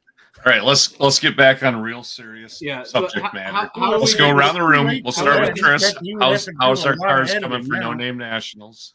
My car is not going anywhere for No Name Nationals. All right, skip from Chris. We'll go to Bushka. I hope we don't break it before we get there. Waiting on header bolts tomorrow and should fire the damn thing up. Is it our turn? No, No, wait for you're Brian. done talking for tonight. Oh, sweet. Okay, perfect. I'm kidding. I'll just hit So, this mute button real quick. why did you? Oh, you didn't. Oh, so you didn't mute it. Okay, so actually, our car just got plumbed for brakes. I think this weekend we can actually get the engine running, but it won't move because we don't have a drive shaft yet. Nobody was Because our- asking if it could move. Yeah, I mean it'll be We're running, but we could get it running. But the drive shaft is currently in Mopar Owl's slag hammer. So Who really has brakes after a year-long, 6-month-long project? you know it's kind of weird. We started with the brake system as the And first never finish upgrade, it. and then that's the first system that's completely done and actually able to work on the car. So maybe that's a good omen or a bad one. I don't know. Either way, it works. I still have I like the F bodies too. Last one I had was a 60 Camaro. Wait, what? That's the wrong name. Comment of the night right there, folks. Yeah, this is the F bomb. All that. Yeah, that was a 70. That one. That's funny. F-bomb's a I do 70. have a friend that still does own his Super Coupe that his older brother bought in '83, I believe. Damn. And then That's he cool. had it. I remember when Mitch owned it when he sold it to his younger brother. What's his And then name? Garrett McShane. He's not on my registry. Have him send me an email so I can put him on the registry. Okay. I know Then that my- sounds dumb. Then my best friend growing up, Mitch's son, Dustin, who was named after Duster, He got to use the Super Coupe at his wedding. That's So, some cliche ass Mopar enthusiast shit. no. The only reason my name starts with a B is because Dad's favorite car was Barracuda. My You couldn't name your son Barracuda Bakey. I got named after an FM3 car, so yeah, there's that. Wait, what's your name? Dustin. Oh, My okay. dad has- Yeah, there you go. My dad has an FM3 Panther Pink Plymouth Duster. Oh, they only made Panther Pink for like 1 year, didn't they? Because then the executives at Chrysler were like, "We don't make pink cars." This is too confusing with Yeah. Teddy Pink. I love Panther Pink. I think it's great. Chris is like, God dang it. I was just waiting for the perfect. I'm waiting for you each to say the perfect line so I can remove you from the stream. So that's the last thing that you said. I'm just waiting for the perfect one. It won't be long. This guy's full of shit. So. What are you talking about? I'm not full of shit. I've just been drinking beer. There's She don't find you handsome. She should find She you found handy. it handy. Choke him in Dude, second. I was watching Red Green at work today. I love Red Green. That was way off topic. Possible. I drove one to high school. Well, guys, I need to gotta call get a bunch to of bed. Chinese guys to come over here and help me build this fucking railroad because not only has the train gone off the tracks, but the tracks are now fucking ruined. Dude, you Everything know, is destroyed. I Thought that was going to be a accept- firewall joke. But I accept full responsibility for this. Tell me a little bit more about Daddy's Money Garage. So we've been working with Uncle Tony for. Do you know Uncle Tony's garage? You fucking name dropping on my show multiple times, dude. Okay, well, Whistling sorry. Diesel and Uncle fucking Tony. How Well, many we more names met- you got? Who else? Whistling Those are Diesel the thing only is ones. literally I was just working on my Brian tan the Gag other day. With So I was working on my Lamborghini with all my knowledge. So okay, I just took the Skyline down to Wendy's the other day. Oh man. So okay, I'm not trying. Okay, I'm genuinely not trying to name drop. That's just part of the story. So we've been working with. Hey, is Uncle Tony your dad? Is that why? Yeah, he's my dad. Okay. So, but He would have disowned you if that was your dad. yeah, You don't so smoke enough. Anyway, go ahead. We he gave us a Plymouth Valiant to build about a year ago now, and it started out as this derelict piece of crap car. He actually only bought the car for the taillights and then didn't take the taillights off of it. But he gave it to me and our friend Garrett to build into a race car. And we called it the Junkyard Jet because we were going to build it out of a junkyard engine, just as cheaply as we could. That spiraled out of control very quickly, and it became a very, very built 360 Magnum that the 4-speed 833 out of a B body that we had to convert to fit the car. And it's running on it's running on nitrous. And this car is about ready to run. It's been about a year project, completely disassembled, blown it was apart. pretty much complete, except it didn't have the head on the slant six. That was the Yeah, only thing that was but we missing. didn't care about the slant six. It was originally a slant six car. It's built out of donated parts and parts that we bought new. Like, we had so many parts donated to this project that we felt like that we should match what was donated to us. Like, we had a whole trans donated to us. People bought us new parts. We didn't ask for it either. Like, people just like emailing us, hey, I want to be a part of this. I want to be a part of this. I want to send you something. I got this. You can have this. I was like, okay. So we matched everything that that was sent to us and more, and now we've got this this 71 Valiant that's going with a no name, and it's about ready to run. Actually, the engine, a guy paid. Like, I went to the junkyard last August and pulled it out of a 95 Ram, and this guy who was gonna bring us a Magnum and couldn't, paid for the bill to get it out of the junkyard. So, like, this car has been community, built. It's been, we've matched and more what was, donated to us, and it's turned into this, this crazily built 360 Magnum. And the project took a long time. And Tony told us that, we should start our own channel and, build the car on that as well as build it on Uncle Tony's because so many people were interested in the build. So we did. And overnight, we got like thousands of subs, It was like out of not- nowhere that we don't deserve. Well, I mean, overnight it was like 300, but Yeah. So hold on. Yeah. He says thousands. You say 300. There's a little discrepancy here. Well, now We've we're at, also like, been drinking, so 4,200. cut me a little slack. You see We amount got a of lot. We got a lot of empty subs that we anyway. didn't deserve. Is the point? Okay. So Yeah, we're not quite to 4,200, but we were monetized in 2 weeks. that's literally what How- it was. Yeah. Wow. Yeah. How long have you been doing YouTube? I guess if you count the time on Uncle Tony's, I've been doing it over a year. About a little over a year. Yeah. Oh, okay. About a Okay, year. that's some time. All right. But this car is a feat of engineering because we've had to track down parts that weren't even available. We've had to make things fit. And not much of this car is unmodified. Like pretty much everything had to be made to fit. I went ham in an old restaurant kitchen with a crowbar and salvaged a ton of stainless steel sheet for us to build Yeah, stuff out of. Yeah, it's built out of like kitchen steel. Yeah. And, like everything's been done with hand tools. Like I built a battery. Like so to give you an idea, this engine runs, by the way. So to level the deck of the heads, right? I am very, very lazy. And what I did was I took a piece of pallet board that I sawzalled out of a pallet, wrapped it in like 220 grit emery cloth, Something like that. and put a battery on top of it, drilled holes in the wood and hooked a bungee strap over the battery to hold pressure on it, and moved it across the deck of the block to level the and it worked.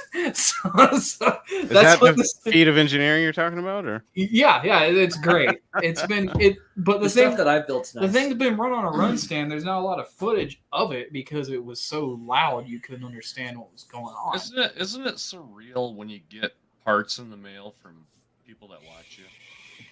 Right. That just want to help you out. Like Jim Bennett, right? You know, he passed away recently, and I'm like that really It's fucks. tough, so That's bad. tough because he wanted to see this car run. Like that was like his one thing. Is like, I'll give you these parts if you can. And Jim Bennett was all over the community, commenting on everybody's stuff. And I knew Heart of gold. I knew about Great Jim dude. Bennett before we even did anything with Tony because I have my Plymouth, and I were was gonna going to have him do the bring floors. my car to him to do the floors because he has such a good reputation. Like he's known around here. Like he wasn't a small guy. He just had a small shop, but he had a lot of people coming to him. But but he donated the trans. He donated like every part out of a cabinet that was for an A body, and we made everything fit. We made the trans fit. He gave us like badging and like new old stock stuff to sell to get money to get the parts, and I've still got a lot of it. And I don't remember where I was really going with this, but the community has like donated parts to this thing, and it was really a shock. I didn't expect a lot of people to. No, like, it kind of actually- blew up really quick. It took off so shocking. quickly that it was amazing, and people still, you know, even though it's been a year long in the project, people still know the jet, and that's crazy to me. 2 days after I grenaded the Nacho motor is when I met Ed's Machine Shop, who's a newer YouTube channel, Yeah, and he does the behind the scenes machine shop work, and it's pretty I don't know, and tantalizing. You know what I mean? Like if you watch a head getting planed, it kind of just draws you in, like that hydraulic press channel where you Oh, it's just so satisfying. oh, dude, I just love get that channel. immersed into it, Yeah, And that's what Ed's got going on right now, and he's just a little channel. He's got like 300 and something. Me and just Mopar Joe been kind of shouting him out, but he said the Holy Ghost spoke to him after he seen the video where the Nacho had the cylinder wall blown out and the piston broke. yeah. He said the Holy Ghost talked to me and said I needed to help Bad Tree Productions out, so I'm sending you 8 brand new Keith Black pistons. Oh man, that's And- badass. And just Mopar Joe's got some connecting rods, and I'm gonna do oiling mods and wake up a couple horsepower out of potential, not make horsepower, but gain potential horsepower out of the engine. I'm gonna full float these and do a bunch of machinist tricks and get everything balanced. And the only thing balanced that won't be balanced is your crankshaft. So he took this whole set, balanced everything out, got everything within like the gram. Wow. And then sent it out to us and said, all you got to do is pay for shipping. So Yeah. it's one of those- We sent them a $400. Well, never. I shouldn't say any of this, but we made it right with them, and we sent them a bunch of shop supplies and stuff like that. And then he ended up sending us that big bad 533, 552 lift cam. And But- that's what we're gonna run. And that's just dudes that feel like they need to help you, and it's so cool that why would anybody want to help us when we're just having fun making YouTube videos, hanging out with our buddies? This is John Wilburn. Yo, us. Oh man, thanks. I'm glad Cody did that. But no, as far as what Daddy's Money Garage is, I mean, like we're not technically we've learned a lot over the past year. So I mean, we do probably know more than we let on. We know, or maybe more than we realize we know. But we don't make that obvious for multiple reasons. When we don't want to give people bad info, but a lot of what our channel is like on Sundays we do a day at the shop video showing like of how the jet's getting completed. We have our own personal cars that we modify quite a bit that aren't race cars, but you can still do stuff with them. Panther platforms, like mainly. We know a lot about Panther platforms. And I've got a truck. You've got a truck. You've got a 62 Caddy. Yep. I've got a 65 Plymouth. Well, don't take offense to it, but you kind of remind me of our channel, where it's more of kind of for an entertainment. It is. factor. That's the whole thing. Like we're might not learn a couple tips when you come and watch it, but the whole our experience is to be entertained. No, I don't take offense to that at all because that was the goal. We're more about entertainment than we are technical. If there is technical stuff and it works for you, great. But what we do is not going to necessarily be like what you may need. And that's why we don't do a lot of technical stuff unless we absolutely know that we know what we're talking about. Like you know a lot of technical stuff. I do know a lot of technical stuff. I know technical engine stuff. Most of my but- technical knowledge is not applicable to anything that we're doing. And Yeah. that's why, And that's like like what you say on your after- channel and our channel, this is how we do it. It's not how you should do it. Yeah. Yeah. Yeah. You. It's exactly like Vice Grip's approach, I guess, because he does a lot of stuff that you wouldn't really want to do. But but after the jet is done, I mean, it's gonna be like, I mean, as it always is. We're just kind of setting it up for what it's gonna be like when the jet's done, because people like to see the jet being worked on, but really what we want to do is like more entertainment stuff. I know you want to do technical stuff. Well, I you're- want to do technical stuff too. You're but- not pigeonholed in the corner being called Yeah. Daddy's Mopar Money Garage. Right. Yeah, We're gonna because have to if we constantly work on it. pigeonholed ourselves into doing technical stuff, we'd run out of stuff to do because we are not 100% knowledgeable on everything. Like Tony does really good on his channel because he is like the technical guy. Like he knows it. He's forgotten more than most people would ever know. We don't have that benefit.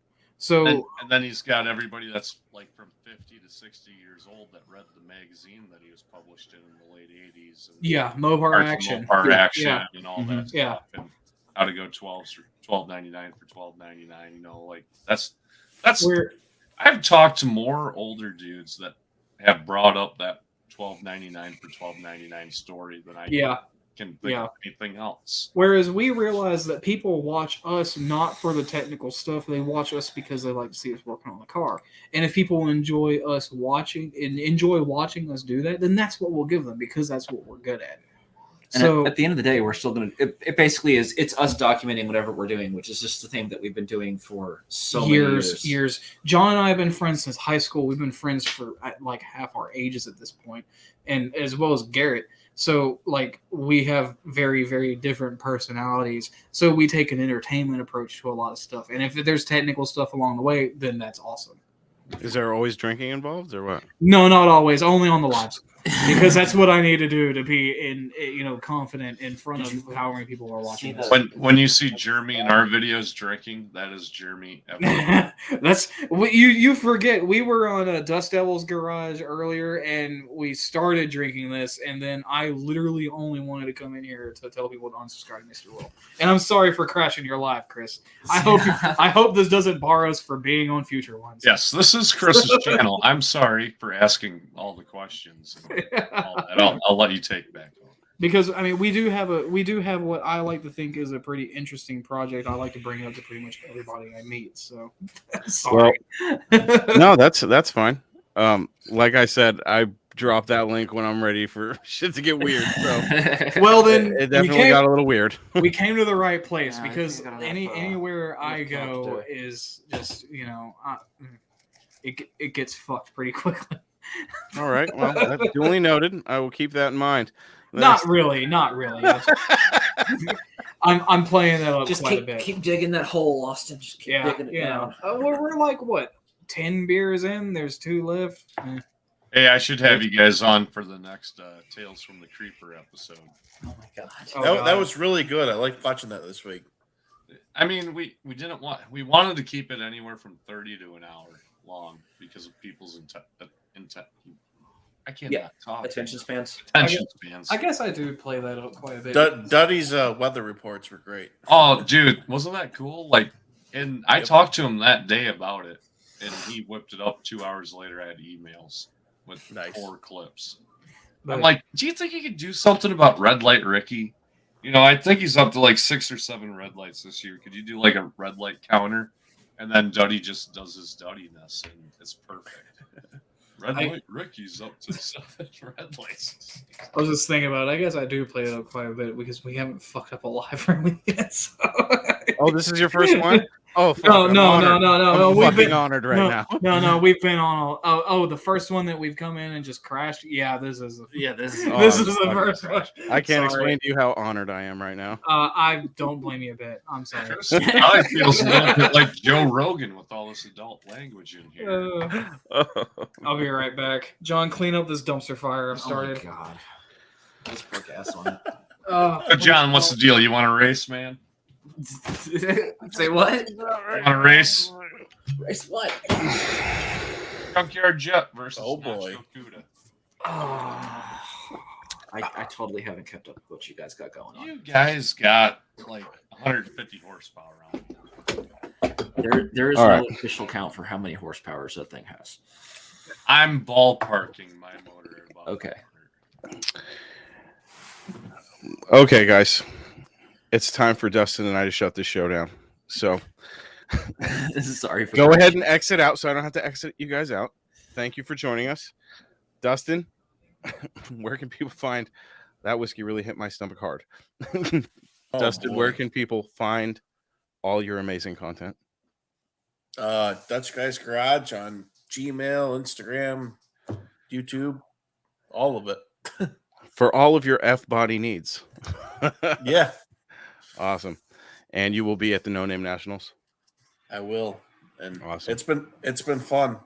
It is like 2 a.m. So all right, buddy. Well, your episode didn't get ruined, don't worry. There will be some creative editing for the podcast version because I do have a sponsor I need to fuck it. We've got some things we need to clean up here. those that was guys a good episode. Oh yeah, those guys were great, but yeah. That was funny, but there's only a certain amount we can let slip through. I don't edit too many of these lives, but I had a feeling as soon as I saw Whistling Diesel and fucking I was like, I guess I can try to salvage some of this, I guess. And then I was like, all right, we've gone off the rails. Yep. But don't worry, dude. This is a high performance heritage episode, which is these episodes are fun because you get to learn a little bit about history of Mopar. And I think you brought some fun history about the F bodies that I sure didn't know. And now I'm super jealous that you have 2 43s, the Dodge and the Plymouth. That's cool. Now I need to go through your pictures and see all the you got. Do you have any pictures of that super clean 43 in the barn? Did you get any content for that? Oh yeah. That's I document. I try and document as much as I can because there's not enough information out there, and that car is referred to in the F body hobby as 43. It's called number 1 because it's the number 1. Awesome. So that's if you ever hear that brought up in the conversation, you ever hear just number 1. I mean that's the one. That's it. It's what do you call the car that's the best condition one? Yeah, number one. The number 143. That's awesome, man. Well, thank you all for watching. Thank you all for joining us in the chat. And thank you all for listening, to those of you that are going to listen to the show. Dutch Guy's Garage on YouTube. Go subscribe to Dustin's channel. It's great. It's a bunch of fun stuff. And you can see him beating the living hell out of his cars. And it is very entertaining. My name is Chris Albrecht. That was Talking Mopars High Performance Heritage. We'll see you next time right here on a live stream. Maybe Dustin will come back again and we'll talk F bodies some more. Actually, once you start getting into the other 43 project some more, come back and tell us about it. All right. Will do. All right, brother. We'll talk to you later. See you, man. All right, guys. Adios. No Mopar left behind.